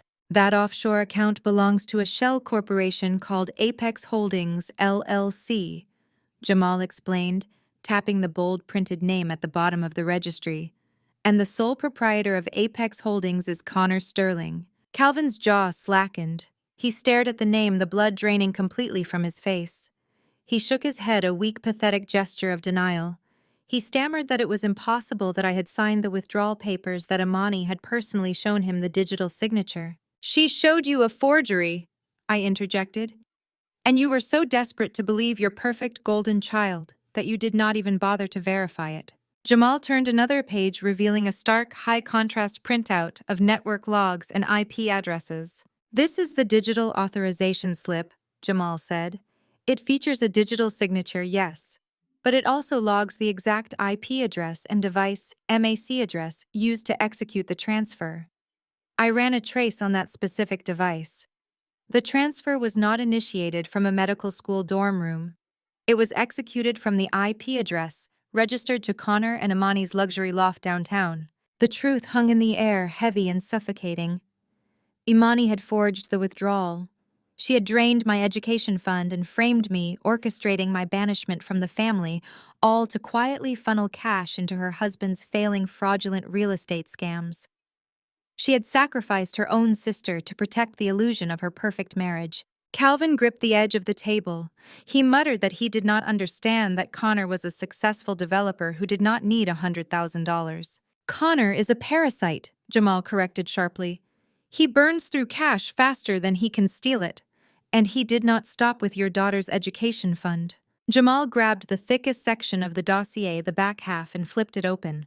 The pages were covered in spreadsheets, highlighted routing numbers, and internal audit reports.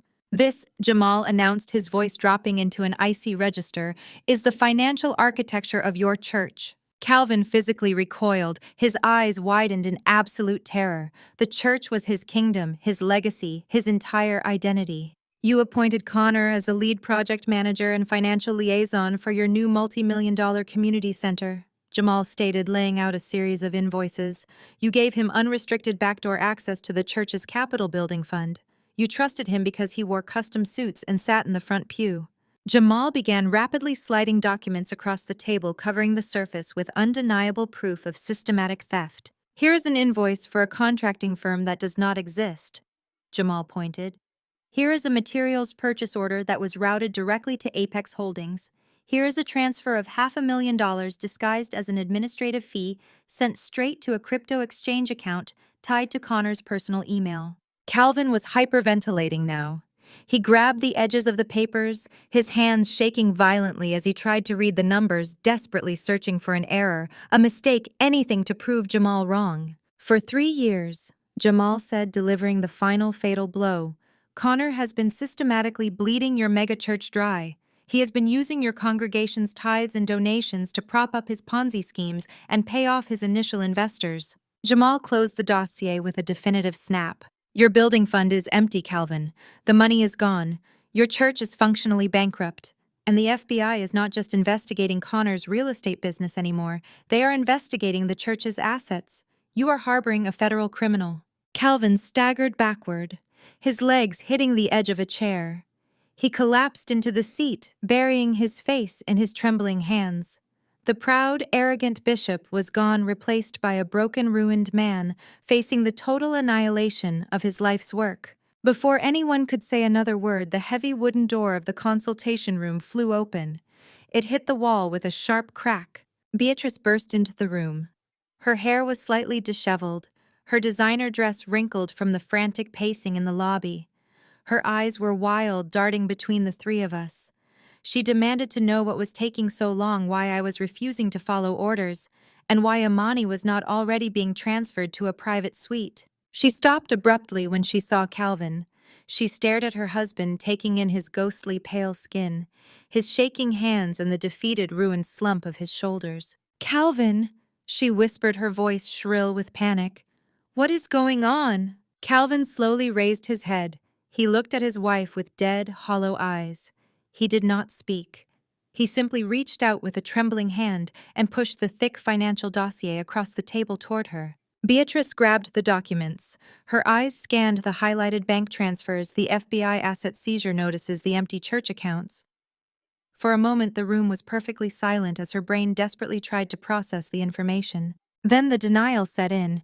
It was a fierce, aggressive, unhinged denial. She slammed the dossier back down on the table, refusing to look at it for another second. She turned her furious glare onto Jamal, her face contorting with aristocratic disgust. She accused him of being a liar, a malicious hacker who had doctored fake financial papers out of pure, unadulterated jealousy. She yelled that he and I had spent the last 4 years plotting this exact moment, fabricating digital records to destroy her perfect family because we were bitter, low-class failures. "Connor is a gentleman," Beatrice shrieked, her voice echoing in the small room.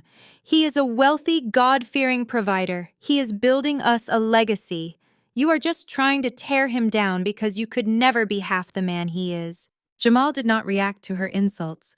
He simply looked at her with a profound, chilling pity. Beatrice spun on her heel, her designer heels snapping against the linoleum floor. She loudly declared that she was not going to stand here and listen to this slander for another second. She announced she was going to march right out into that lobby, get her son-in-law, and bring him in here to clear this up and throw us both out of the hospital. She yanked the door open and stormed out into the brightly lit emergency room lobby. I stepped out into the hallway right behind her, watching her march toward the billing desk with righteous indignation. But Beatrice did not make it to the desk. She stopped dead in her tracks, in the center of the emergency department, stumbling upon a scene that instantly shattered her carefully constructed reality into a million jagged pieces. Beatrice stormed out of the family consultation room with the righteous, blinding fury of a woman entirely detached from reality. Her designer heels clicked a rapid, furious rhythm against the polished linoleum of the emergency department as she marched toward the main reception desk. She had loudly declared her intention to find Connor, to bring him back into that sterile room, and to force him to explain that my husband was nothing but a malicious liar. She fully expected to find her flawless high society son-in-law calmly standing by the windows, speaking to his private wealth manager on his latest smartphone, resolving a simple banking error with a snap of his fingers.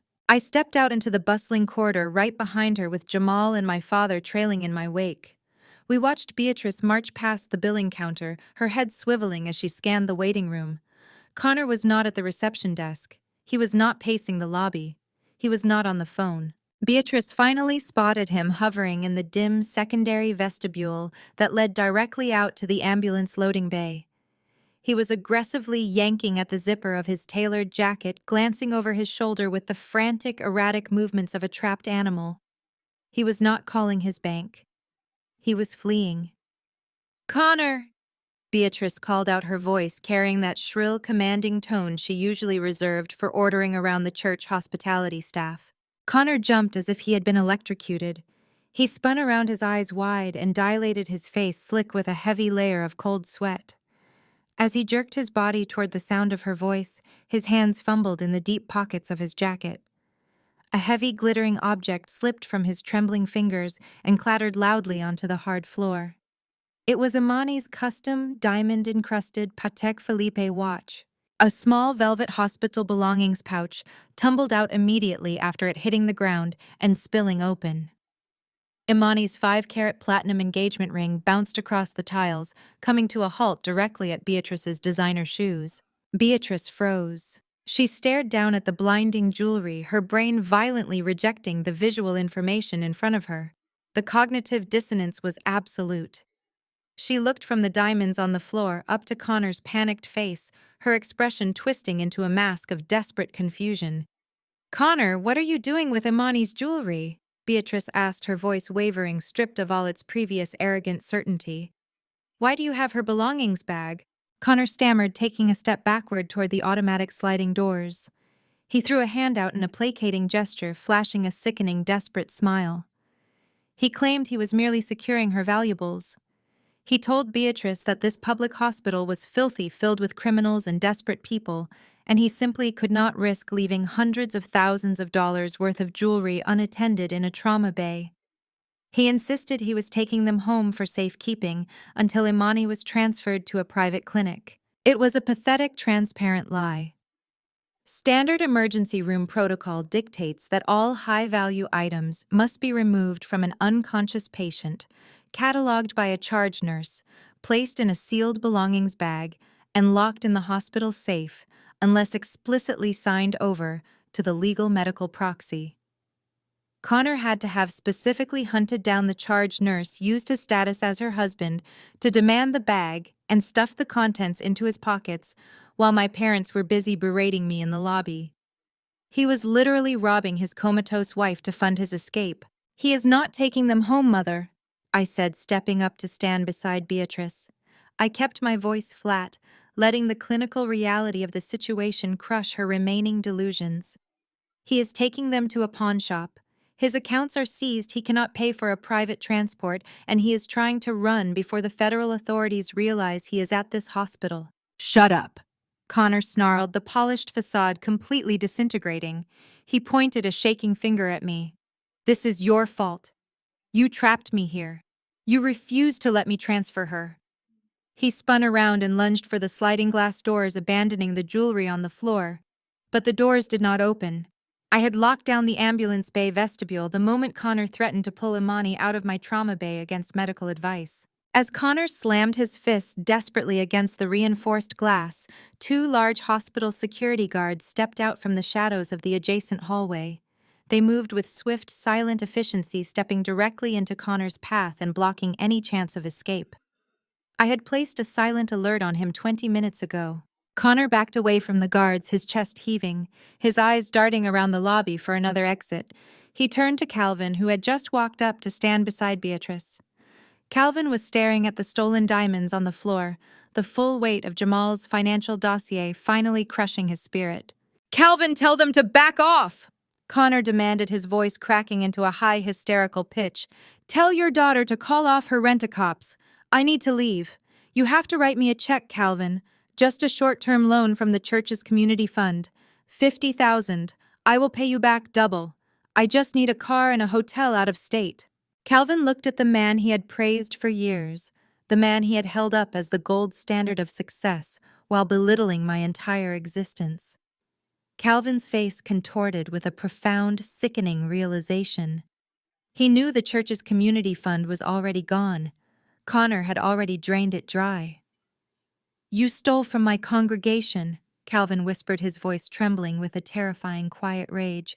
"You bankrupted my church." Before Connor could formulate another lie, the flashing blue and red lights of a city police cruiser illuminated the glass doors from the outside. I had instructed my triage nurse, Maria, to contact local law enforcement the exact second Connor began throwing a violent temper tantrum at her billing desk and threatening my medical staff with lawsuits and physical intimidation. 2 uniformed police officers walked through the main emergency entrance, their heavy boots thudding against the floor. They bypassed the reception desk entirely, their eyes locking onto the commotion in the vestibule. As they approached, the lead officer unclipped the radio from his shoulder. He did not ask what the disturbance was. He looked directly at Connor. "Connor Sterling," the officer asked, his hand resting casually on his utility belt. Connor stiffened, a trapped, cornered look washing over his sweaty face. He immediately puffed out his chest, attempting to deploy the arrogant high society privilege that had shielded him his entire life. He demanded to know the officers' names and badge numbers. He loudly announced that he was the chief executive officer of Apex Holdings, that he played golf with the mayor, and that he was the son-in-law of Bishop Calvin Washington. Calvin physically flinched, taking a massive step away from Connor, absolutely terrified of the public association. Beatrice let out a small broken whimper, sinking against my father's arm. The police officers were entirely unimpressed. The lead officer stepped forward, pulling a pair of heavy steel handcuffs from his belt. He informed Connor that they were responding to a disturbance call from the hospital staff, but upon running his name through the local dispatch system, a highly restricted federal flag had triggered on their terminal. "We have an active no-bail federal warrant for your arrest out of the United States District Court," the officer stated loudly, ensuring his voice carried across the silent lobby. "Charges include multiple counts of interstate wire fraud, money laundering, and embezzlement." Connor completely unraveled. He began thrashing wildly, screaming that it was a setup, that his business partners had framed him, that Jamal had hacked his accounts. The two hospital security guards instantly grabbed his shoulders, pinning him firmly against the brick wall of the vestibule. The police officers moved in seamlessly. They yanked Connor's arms forcefully behind his back. The sharp metallic click of the handcuffs echoing through the emergency department was the loudest sound in the room. The officer began reading Connor his Miranda rights, reciting the words with cold, practiced precision. Beatrice dropped to her knees on the linoleum floor. She ignored the bustling nurses, the staring patients, and the glaring fluorescent lights. She stared blankly at the diamond ring resting near her knee. The ultimate symbol of her social climbing, the man she worshipped and praised while endlessly degrading her own flesh and blood, was currently being patted down for stolen jewelry and hauled away like a common street thief. Her entire manufactured, status-obsessed reality had just been publicly violently executed. I looked down at her, feeling absolutely no pity. She had chosen the illusion of wealth over the reality of her own daughter's integrity. She had built her entire worldview on a foundation of lies, and now the bill had come due. The officers jerked Connor forward, hauling him roughly toward the main exit. He dragged his feet, turning his head to look back at my parents, screaming for Calvin to call a lawyer, begging Beatrice to bail him out. They did not move. They did not speak. They watched in absolute silence as the automatic doors slid open and the police shoved their perfect high-value son-in-law into the back of a waiting squad car. The heavy glass doors slid shut, sealing the freezing night air outside. The lobby descended into a stunned, heavy silence. Jamal stepped up beside me, his hand resting warmly on the small of my back, an anchor of absolute stability in the wreckage of my family. Before anyone could take a single breath to process the catastrophic arrest, the atmosphere shattered completely. The bright overhead lights in the corridor suddenly flashed. A piercing, continuous, and absolutely deafening alarm erupted from the critical care wing, cutting through the silence like a siren. It was the distinct, terrifying shriek of a Code Blue rapid response alarm. "Code Blue Trauma Bay 1. The automated overhead system announced, the robotic voice echoing down the hall. "Code Blue Trauma Bay 1. Maria sprinted out from behind the reception desk, her face entirely drained of color. She looked directly at me, her eyes wide with panic. "Dr. Washington!" Maria shouted over the blaring alarm, pointing frantically down the hall. "It is Imani. She is waking up." I did not hesitate for a single fraction of a second. I spun on my heel and broke into a dead sprint down the brightly lit hospital corridor, my pristine white attending coat billowing behind me. The polished linoleum floor squeaked under the rubber soles of my shoes as I bypassed the stunned patients in the waiting area, pushing through the heavy double doors that led directly into the intensive care unit. I could hear the heavy, frantic footsteps of Beatrice and Calvin desperately trying to keep pace behind me, their breaths coming in ragged, panicked gasps. The sound of the code blue alarm was absolutely deafening inside the enclosed critical care wing. It was a high, rhythmic, piercing tone designed to slice through the ambient noise of the hospital and trigger an immediate surge of adrenaline in every medical professional on the floor. I skidded around the final corner and slammed my hand against the automated sensor plate of Trauma Bay 1. The glass doors slid open with a sharp mechanical hiss, revealing a scene of absolute barely contained chaos. Imani was completely awake. She was in the throes of severe medically precipitated withdrawal, a violent physiological reaction caused by the massive doses of Narcan currently stripping the lethal cocktail of synthetic opioids from her brain receptors. She was thrashing wildly against the padded soft restraints that the intensive care nurses had secured to her wrists and ankles. Her hospital gown was soaked in cold, clammy sweat, and her skin had taken on a pale, sickly greenish hue under the harsh surgical lights. Monitors were blaring, tracking her dangerously elevated heart rate as she kicked her legs desperately, trying to rip the intravenous lines out of her bruised, track-marked arms. Two seasoned trauma nurses were leaning over the bed, using their body weight to keep her stabilized so she would not pull out her catheter or damage her airway.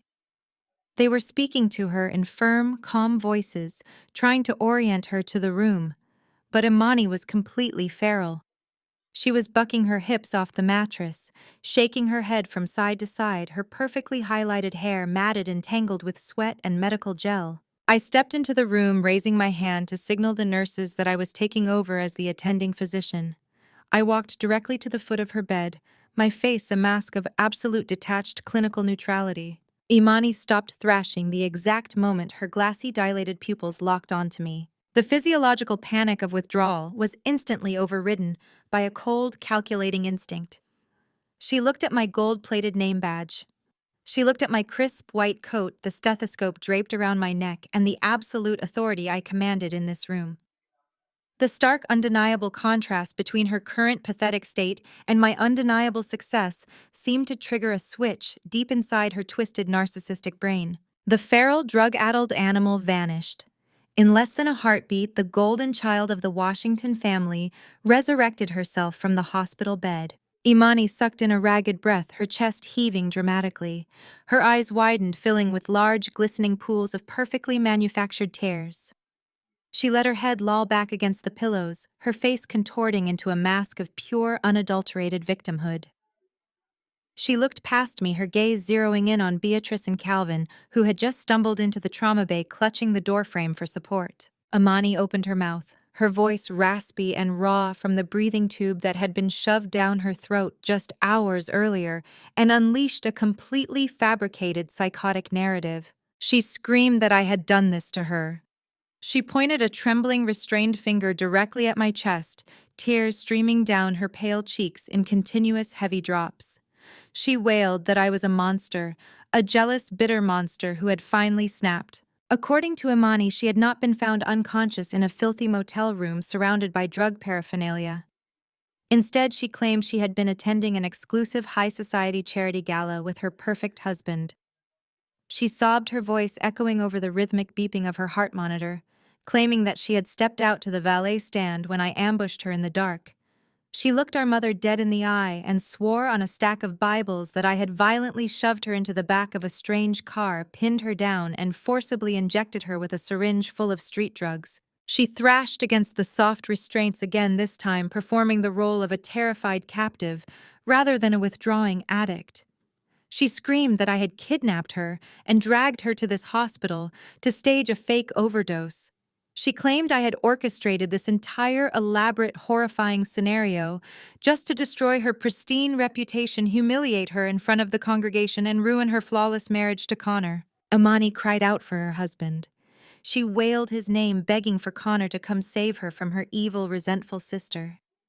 She painted a vivid, sickeningly detailed picture of my supposed jealousy, claiming I had spent my entire life resenting her beauty, her grace, and the favor she held in our father's eyes.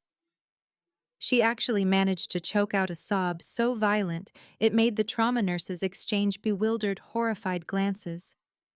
She swore that I had planted the drugs in her system to make her look like a common junkie, all because I could not stand the fact that she was living the luxurious, blessed life that I had always desperately wanted.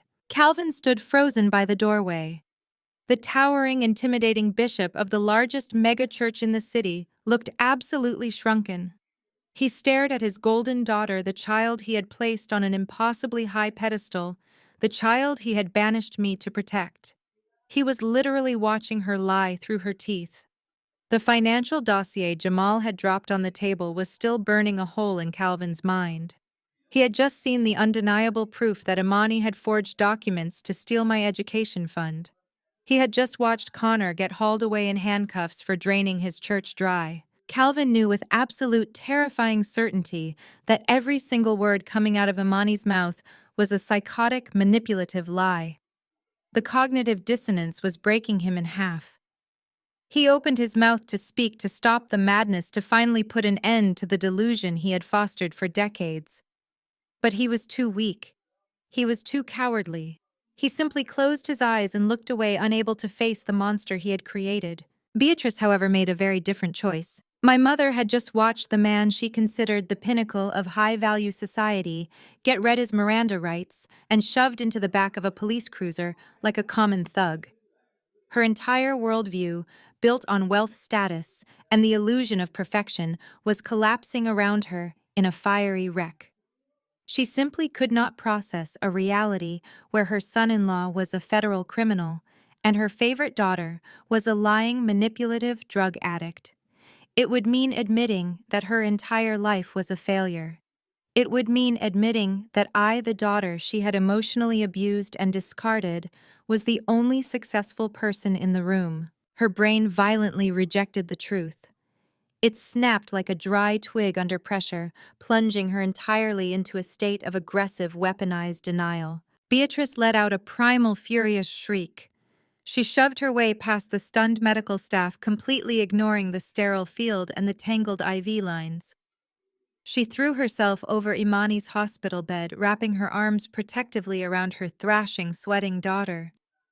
She smoothed Imani's matted hair, cooing soft, frantic words of comfort, treating a 30-year-old woman in precipitated withdrawal like a toddler who had scraped her knee. Beatrice slowly turned her head to face me. The look in her eyes was completely unhinged. There was no maternal warmth, no logic, and absolutely no connection to reality. It was pure, distilled hatred. She had just found her scapegoat. She had found a way to explain away the missing millions, the offshore accounts, the police cars, and the drugs. It was all my fault. It had to be my fault. Beatrice stood up straight, her chest heaving with righteous, terrifying fury. She pointed a perfectly manicured finger directly at my face, her voice rising into a shrill, echoing scream that commanded the attention of every single person in the intensive care unit. She told me she knew it. She screamed that she always knew I was a wicked, deceitful serpent who would stop at nothing to destroy this family. She completely rewrote the events of the last hour, loudly declaring to the room that my criminal husband had obviously bribed those fake police officers to arrest Connor in the lobby, just so I could be alone to finish poisoning Imani. Beatrice stepped toward me, her face contorted with absolute venom, completely ignoring the fact that I was the attending physician who had just saved her daughter's miserable life.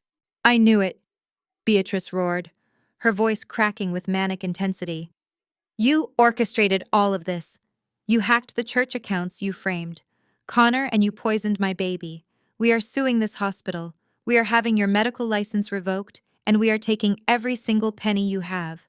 Beatrice's unhinged screams echoed off the sterile walls of the trauma bay, vibrating over the rhythmic, frantic beeping of the cardiac monitors. Imani, hearing her mother lay the groundwork for the ultimate lie, immediately latched onto the narrative.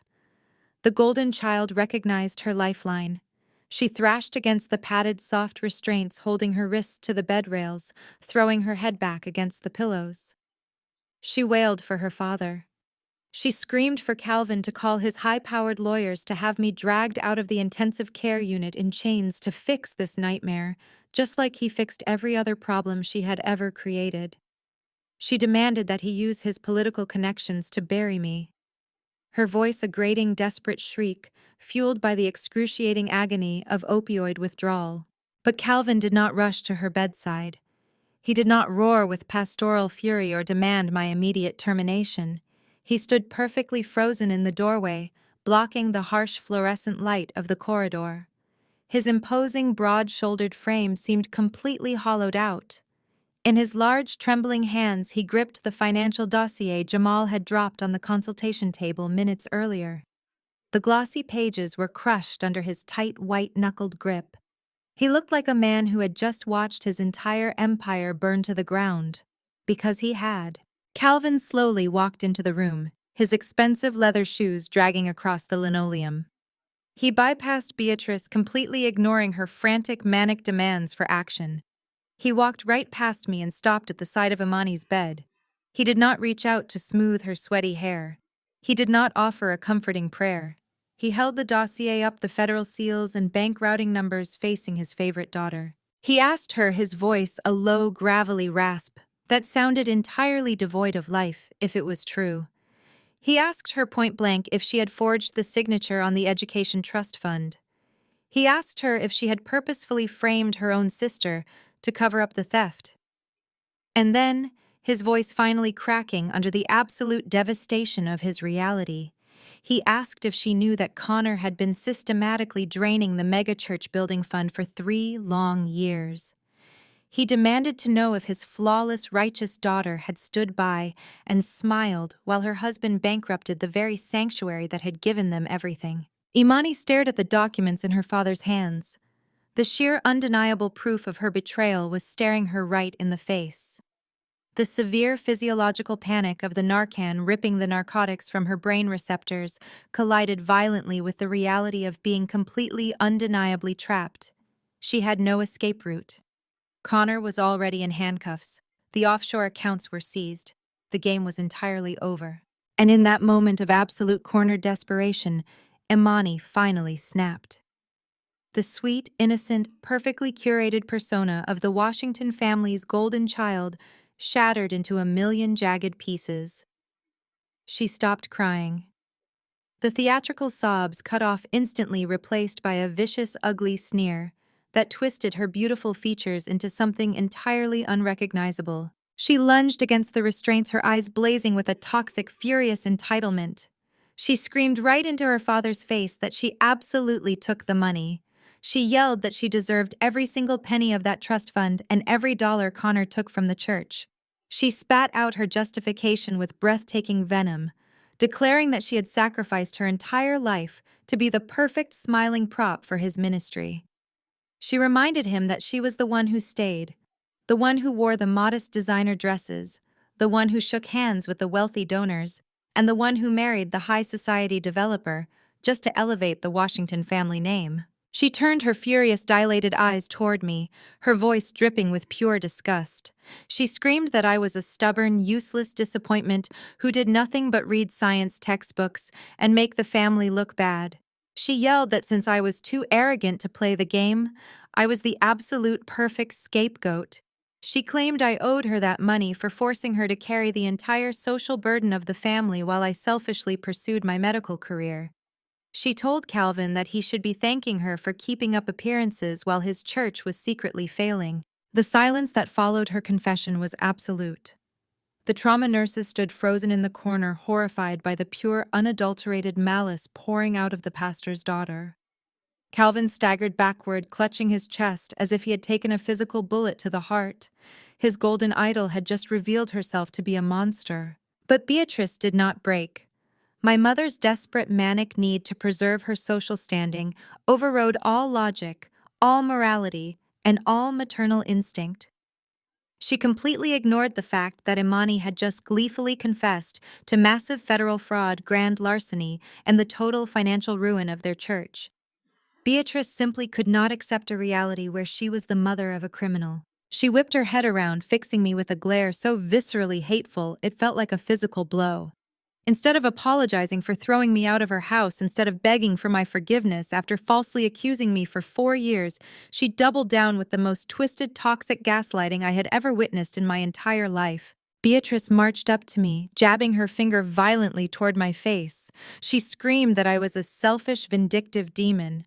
She yelled that I had a full-ride academic scholarship to Johns Hopkins, which meant I did not even need the trust fund money.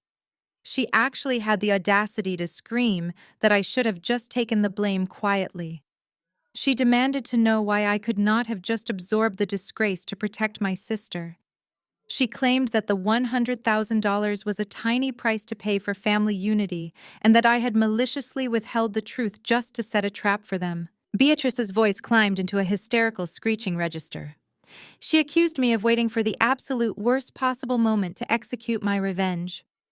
She screamed that I had weaponized my medical badge and my ruthless tech billionaire husband to permanently ruin Imani's flawless marriage and completely destroy her father's ministry. She told me that I was dead to her, that I was a complete sociopath who derived sick pleasure from tearing apart my own blood relatives. Jamal immediately stepped in front of me, using his broad shoulders to physically block my mother's aggressive advance. He looked down at Beatrice with eyes like polished obsidian, completely unbothered by her manic shrieking. He calmly advised her to step away from his wife before he called the federal authorities back inside to add accomplice charges to her son-in-law's growing rap sheet. Beatrice let out a sound of pure feral rage. She realized she had absolutely no power over me anymore. I was not the terrified dependent college student she could banish to the streets.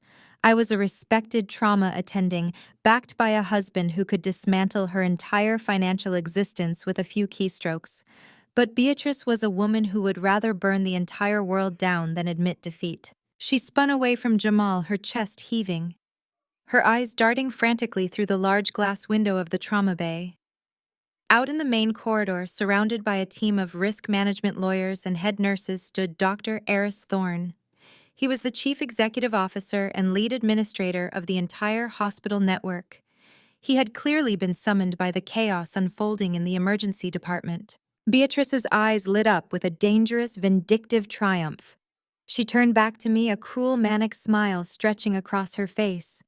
She promised me that if I thought I had won, I was sorely mistaken. She swore she was going to march right out into that hallway, tell the chief executive officer that I had purposefully drugged a patient out of personal spite, and ensure my medical license was permanently revoked before the sun came up. Without another word, she shoved the heavy glass door open and marched directly toward the hospital administrator to end my career forever. The heavy glass doors of the intensive care unit violently swung shut behind Beatrice as she stormed into the wide, brightly lit central corridor of the administrative wing. Her designer heels struck the polished floorboards with the force of a marching army. She was a woman possessed, running entirely on the fumes of her own shattered ego and desperate, clinging delusions. Nurses, technicians, and passing orderlies scrambled out of her warpath, pressing themselves against the walls to avoid the sheer kinetic force of her fury. The scent of her heavy, suffocating floral perfume clashed aggressively with the sterile, antiseptic smell of the hospital, leaving a trail of absolute chaos in her wake. Dr. Eris Thorne, the chief executive officer and lead administrator of the hospital network, was standing near the central nurses' station. He was a tall, distinguished man with silver hair and a tailored charcoal suit, possessing a reputation for absolute unyielding professionalism. He was currently speaking in low, urgent tones, with the chief of hospital security holding a digital tablet that undoubtedly contained the real-time reports of the police activity that had just occurred in his lobby. He turned his head at the sound of the commotion, his brow furrowing as Beatrice closed the distance between them with terrifying speed. Beatrice did not bother with formal introductions. She did not request a private meeting in a designated office. She launched her attack right there in the middle of the crowded hallway, weaponizing her perceived status for maximum public humiliation. She pointed a rigid, trembling finger back toward the heavy doors of the trauma unit and unleashed a torrent of vicious, calculated lies, projecting her voice so that it echoed off the high ceilings. She aggressively commanded Dr. Thorne to call a full squad of security guards immediately and have me physically dragged out of the building. She screamed that I was a massive danger to the patients, a complete, unhinged psychopath who had just attempted to murder my own flesh and blood out of pure, unadulterated jealousy. She did not care who was listening. She wanted an audience. She thrived on the spectacle of public execution. Beatrice raised her voice even higher, ensuring every doctor, attending physician, and terrified patient in the vicinity could hear her manufactured outrage. She demanded my immediate, unconditional, and permanent termination from the hospital staff. She insisted, with veins bulging in her neck, that Dr. Thorne contact the state medical board right this second to strip me of my medical license. She painted a horrifying, completely fabricated picture of me ambushing Imani at a high society charity gala. She sobbed dry, tearless sobs, claiming I had kidnapped her pristine daughter, dragged her into an alleyway, and pumped her veins full of synthetic opioids just to stage a fake overdose. She screamed that I was a bitter, resentful, low-class failure who had orchestrated this entire elaborate nightmare just to humiliate the flawless Washington family legacy. She actually accused me of hiring actors to pose as federal agents to arrest Connor in the lobby, claiming I was using my supposed tech thug husband to frame her perfect son-in-law for fraud, just to clear the path for my violent revenge against Imani. Dr. Thorne held up his hands, adopting the calm, de-escalating posture trained into every seasoned medical professional. He kept his voice remarkably level, attempting to interject, to ask her to lower her voice, and to gently explain that he was already fully briefed on the factual medical realities of Imani's admission. He tried to tell her that the rapid toxicology screens, the police reports, and the federal warrants were all verified, documented facts that contradicted every single word she was saying. But Beatrice was completely incapable of listening. The reality of Connor being hauled away in handcuffs and the megachurch being functionally bankrupt was locked tightly behind a solid, impenetrable wall of cognitive dissonance. She was operating in a pure, terrifying survival mode of narcissistic rage. She was determined to burn my entire life to the ground to protect her crumbling illusion of superiority. When Dr. Thorne did not immediately snap his fingers, bow to her demands, and order my arrest, Beatrice took his calm professionalism as a direct, insulting challenge to her authority. Her face contorted into a mask of supreme, suffocating arrogance. She crossed her arms tightly over her chest, the heavy gold bracelets on her wrists clanking together sharply. She stepped directly into Dr. Thorne's personal space, attempting to use the sheer weight of her social standing to crush him into submission. She leaned in, her voice dripping with the kind of venomous entitlement that only decades of unchecked, fabricated wealth could produce. She asked the chief executive officer if he actually understood who he was dealing with. She loudly reminded him and everyone else within 50 feet that she was the matriarch of the Washington family.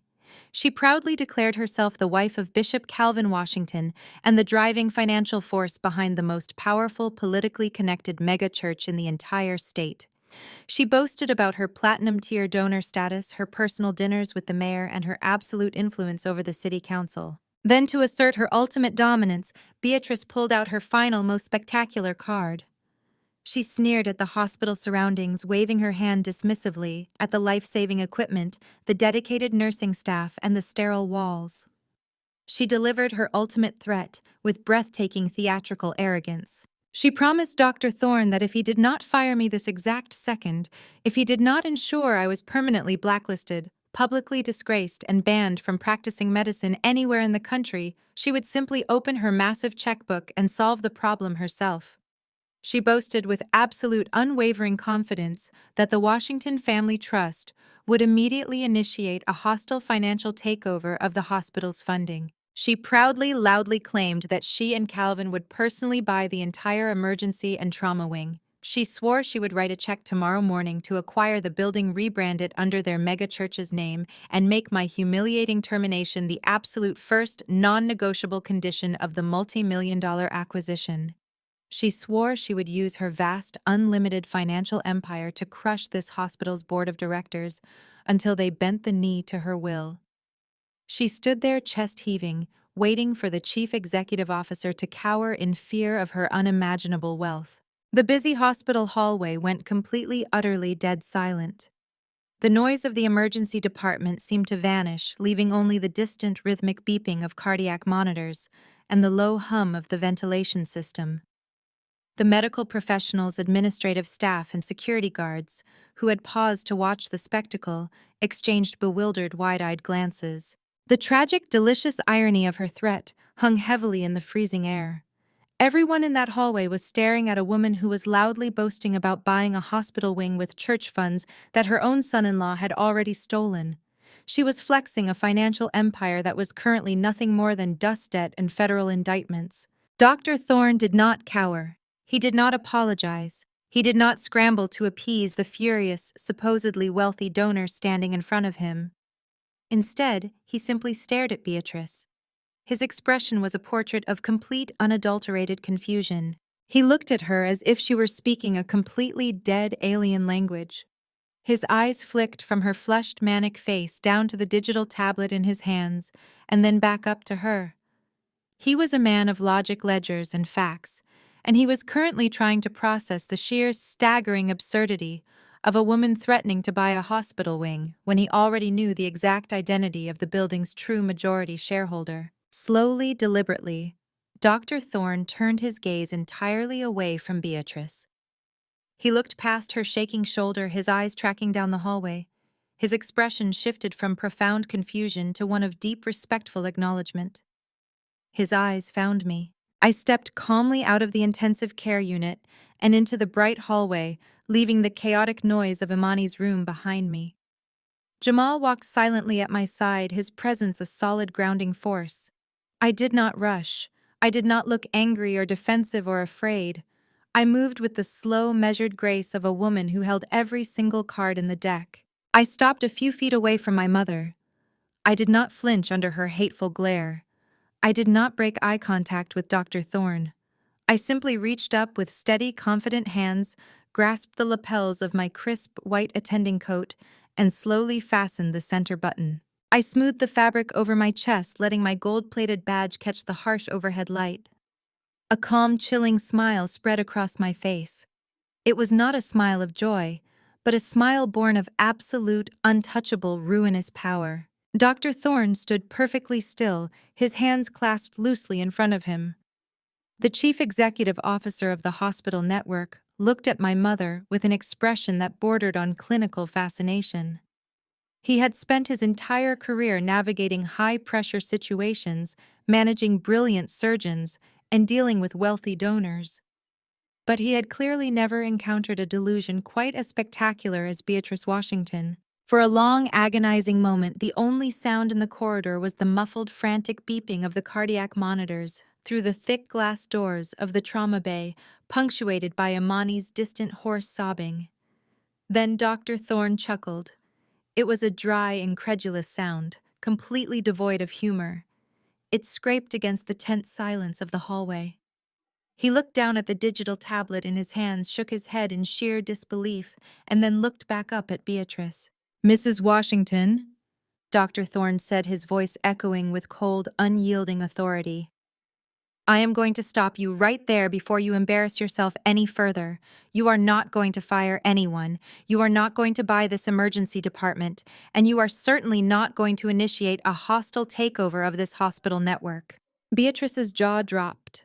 The heavy gold bracelets on her wrists clattered as she threw her hands up her face, flushing an angry, mottled red. She had expected fear. She had expected a desperate scramble for appeasement. Instead, she was being dismissed like an unruly child throwing a tantrum in a grocery store. "Excuse me," Beatrice shrieked, her voice vibrating with outraged entitlement. "Do you have any idea who my husband is? We have the capital to buy this entire building by tomorrow morning. You will do exactly as I say, or I will see to it that you are standing in the unemployment line right next to my deceitful daughter." Dr. Thorne did not flinch. He did not raise his voice. He simply turned his gaze slowly, deliberately toward me, offering a short, respectful nod. He turned back to Beatrice, his expression hardening into stone. "Ma'am," Dr. Thorne said, emphasizing the word with surgical precision. "Dr. Washington is not just an employee here." Beatrice froze. The aggressive, manic energy radiating from her body abruptly stalled. She blinked her brain, struggling to process a sentence that did not fit into her carefully constructed status-obsessed reality.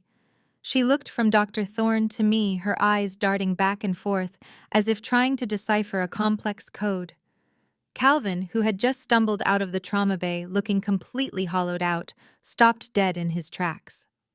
He stared at the hospital administrator, the crushed financial dossier still gripped tightly in his trembling hand. I stepped forward, the crisp white fabric of my attending coat brushing against my scrubs. I left Jamal standing a few feet behind me, a silent, imposing sentinel of absolute support. I walked right up to my mother. I looked down into her bewildered, furious eyes, and I delivered the fatal blow.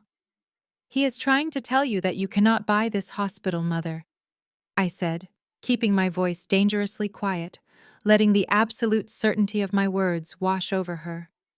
"Because I already own it." Beatrice let out a sharp, breathless gasp. She took a physical step backward, shaking her head violently from side to side.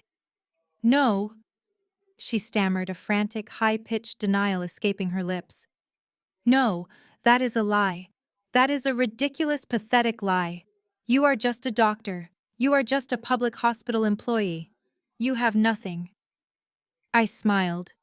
It was a cold, chilling expression that held absolutely no warmth, only the lethal, undeniable weight of victory.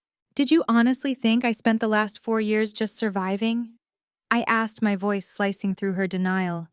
"Did you really believe that when you cut off my education fund, when you threw me out on the street to protect your golden child, that I just rolled over and accepted defeat? You fundamentally underestimated me, Beatrice. You always have."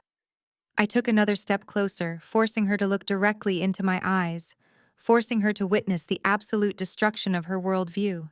"While you were busy throwing lavish banquets to celebrate Connor's fake real estate deals, Jamal and I were working." I explained the words, striking her like physical blows. "We took Jamal's tech capital, his proprietary algorithms, and my specialized insider knowledge of healthcare administration, and we built a private equity firm. We focused entirely on acquiring and restructuring distressed medical assets. We did not buy designer clothes or luxury cars to impress people at your country club. We bought infrastructure." Calvin let out a ragged, wheezing breath. The heavy, glossy pages of the financial dossier slipped from his paralyzed fingers, scattering across the polished linoleum floor. The bank statements, the wire transfer logs, the undeniable proof of Connor's massive embezzlement fluttered around his expensive leather shoes.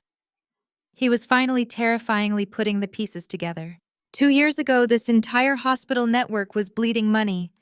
I continued, my gaze locked on Beatrice.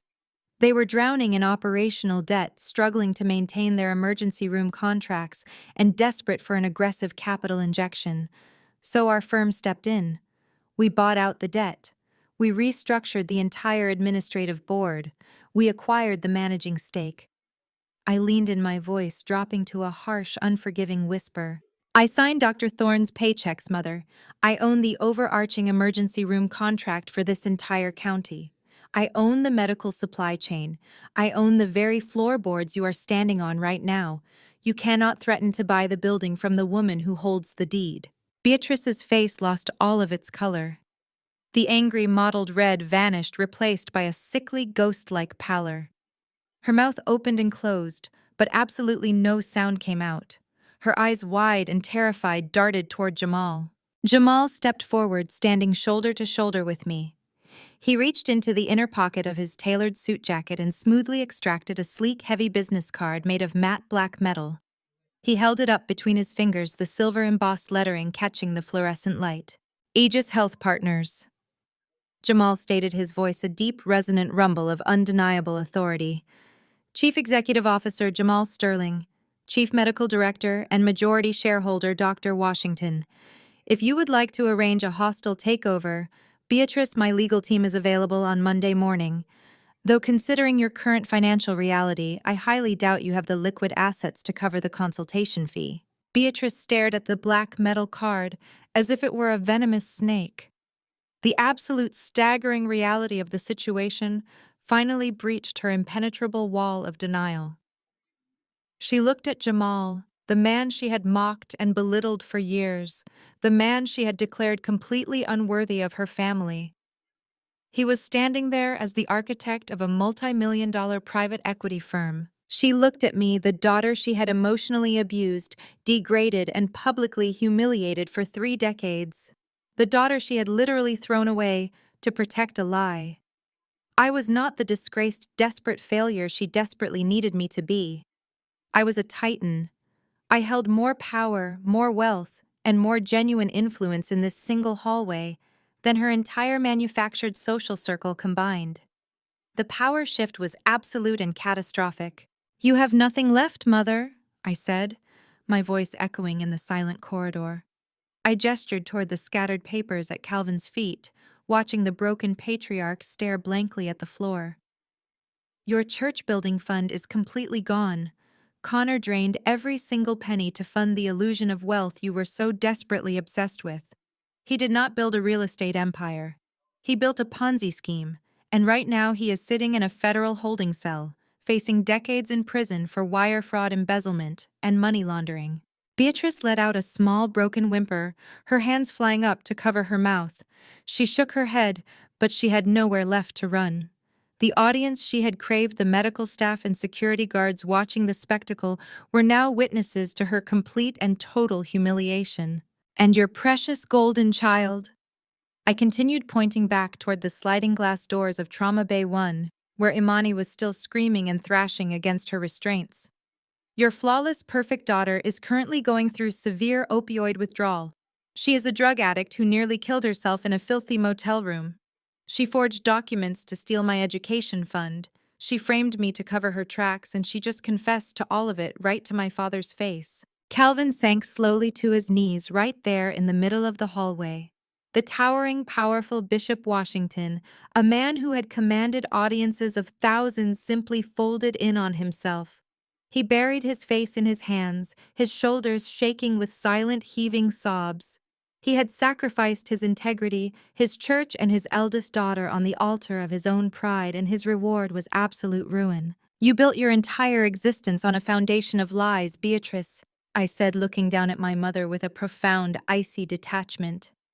"You worshipped status, you worshipped money, and you worshipped the appearance of perfection. You chose the illusion over the reality, and now the illusion is dead." I took a step back, aligning myself perfectly with Jamal. We stood together, an unbreakable, unified front against the wreckage of the Washington family. "Your church is a public disgrace," I stated, delivering the final crushing summary of their existence. "Your golden child is facing potential federal fraud charges. Your perfect son-in-law is a convicted felon who robbed your congregation blind. You are completely and utterly bankrupt. You have absolutely no power, no money, and no social standing left in this city." I let the silence stretch, letting the devastating weight of their destruction crush whatever remaining defiance lived inside them. "And the daughter you threw away," I said, a dark, victorious smile playing on my lips. "The daughter you called useless, the daughter you just tried to destroy, is the multimillionaire who holds your entire fate in her hands." The silence following my declaration stretched until it became a tangible, suffocating weight in the brightly lit corridor. I watched the absolute realization dismantle my mother piece by piece. The towering, invincible matriarch of the Washington family simply ceased to exist. Beatrice's knees abruptly gave out beneath her. She did not gracefully lower herself to the floor. She collapsed, hitting the polished hospital linoleum with a heavy, unceremonious thud. The pristine hallway, usually a sanctuary of hushed medical professionalism, became the stage for her absolute, undeniable degradation. Real, desperate tears began to stream down her face. These were not the carefully manufactured drops she used to garner sympathy from her wealthy congregation, but ugly, gasping, chest-heaving sobs that tore violently from her throat. She crawled forward on her hands and knees, completely abandoning her lifelong obsession with dignity and poise. Her perfectly manicured fingers, heavy with diamond rings bought with stolen church funds, reached out and frantically grabbed the hem of my medical scrubs. She looked up at me, her expensive mascara running in dark, jagged tracks down her pale, terrified face. "Zuri, please. She wept, using my name with a desperate pleading familiarity she had aggressively withheld for years. She begged me to save them.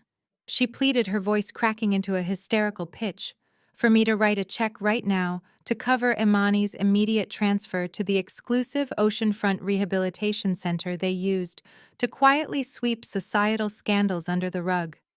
She frantically promised that if I just loaned Calvin the millions needed to replenish the church's drained building fund and pay off the federal investigators, they would eventually pay me back. She looked up at me with wild, bloodshot eyes, trying to invoke a moral high ground she had never once occupied. "We are family, Zuri. You have to help us. It is your Christian duty," she wailed, her voice echoing off the sterile walls. Calvin remained on the floor a few feet away, too shattered to even join his wife's pathetic begging. He simply stared blankly at the crushed financial dossier resting by his shoes, completely paralyzed by the sheer magnitude of his public moral and financial ruin. I did not pull my scrubs away from her grasping hands. I did not flinch, and I certainly did not offer a comforting prayer. I looked down at the woman who had discarded me like human trash to protect a lie. The woman who less than 5 minutes prior had viciously attempted to strip away my medical license and destroy my entire livelihood out of pure, unadulterated spite. I slowly knelt down, bringing my face perfectly level with hers. A frantic, desperate spark of hope flared in her tear-filled eyes, clearly thinking she had finally managed to manipulate my empathy.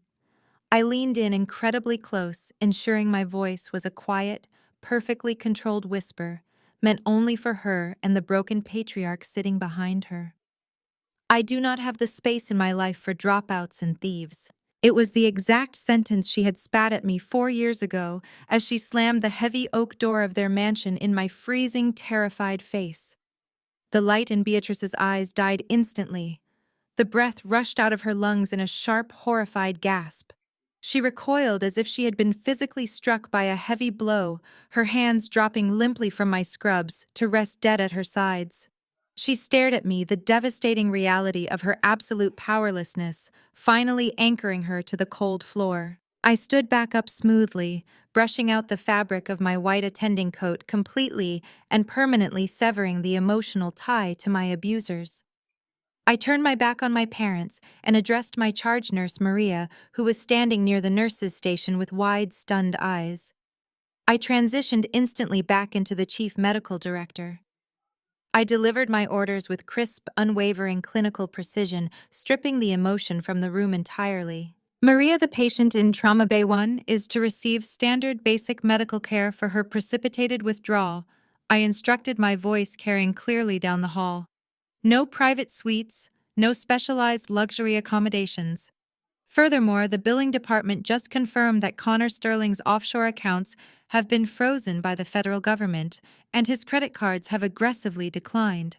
The patient is completely uninsured. I picked up a digital medical tablet from the nearby counter, pulling up Imani's chart. "I am officially signing the transfer authorization forms right now." I continued, pressing my stylus against the glowing screen with a definitive binding stroke.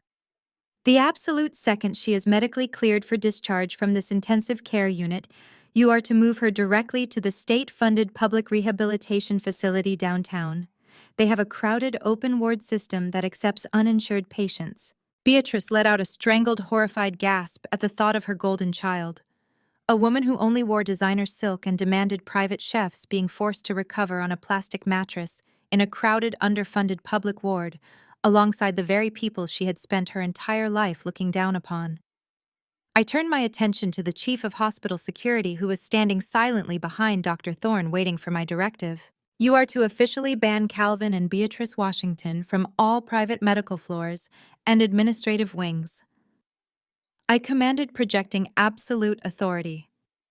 "They are to be escorted to the general public waiting area immediately. If they cause any further disruptions or if they attempt to contact the medical staff, you are to remove them from the premises entirely." I did not wait to watch the security guards step forward to haul my parents away. I did not look back at the wreckage of the people who had tried to destroy me. I simply reached out and slipped my hand into Jamal's warm, steady, and incredibly grounding grip. We turned in unison and began walking down the long, bright hospital corridor. Behind me, Beatrice finally shattered completely, letting out a harrowing, devastated wail of pure loss that echoed uselessly off the walls. From inside the glass walls of the trauma bay, the muffled sounds of Imani's frantic, entitled tantrums continued to rage, completely powerless against the locked doors and the bleak, undeniable reality of her new existence. The heavy double doors of the intensive care unit swung shut behind us, with a firm, solid click instantly muffling the noise, the drama, and the toxic history of the Washington family. We pushed through the main exit doors of the hospital lobby, stepping out into the crisp, bright, and stunningly sunny Seattle afternoon. The air felt incredibly clean in my lungs.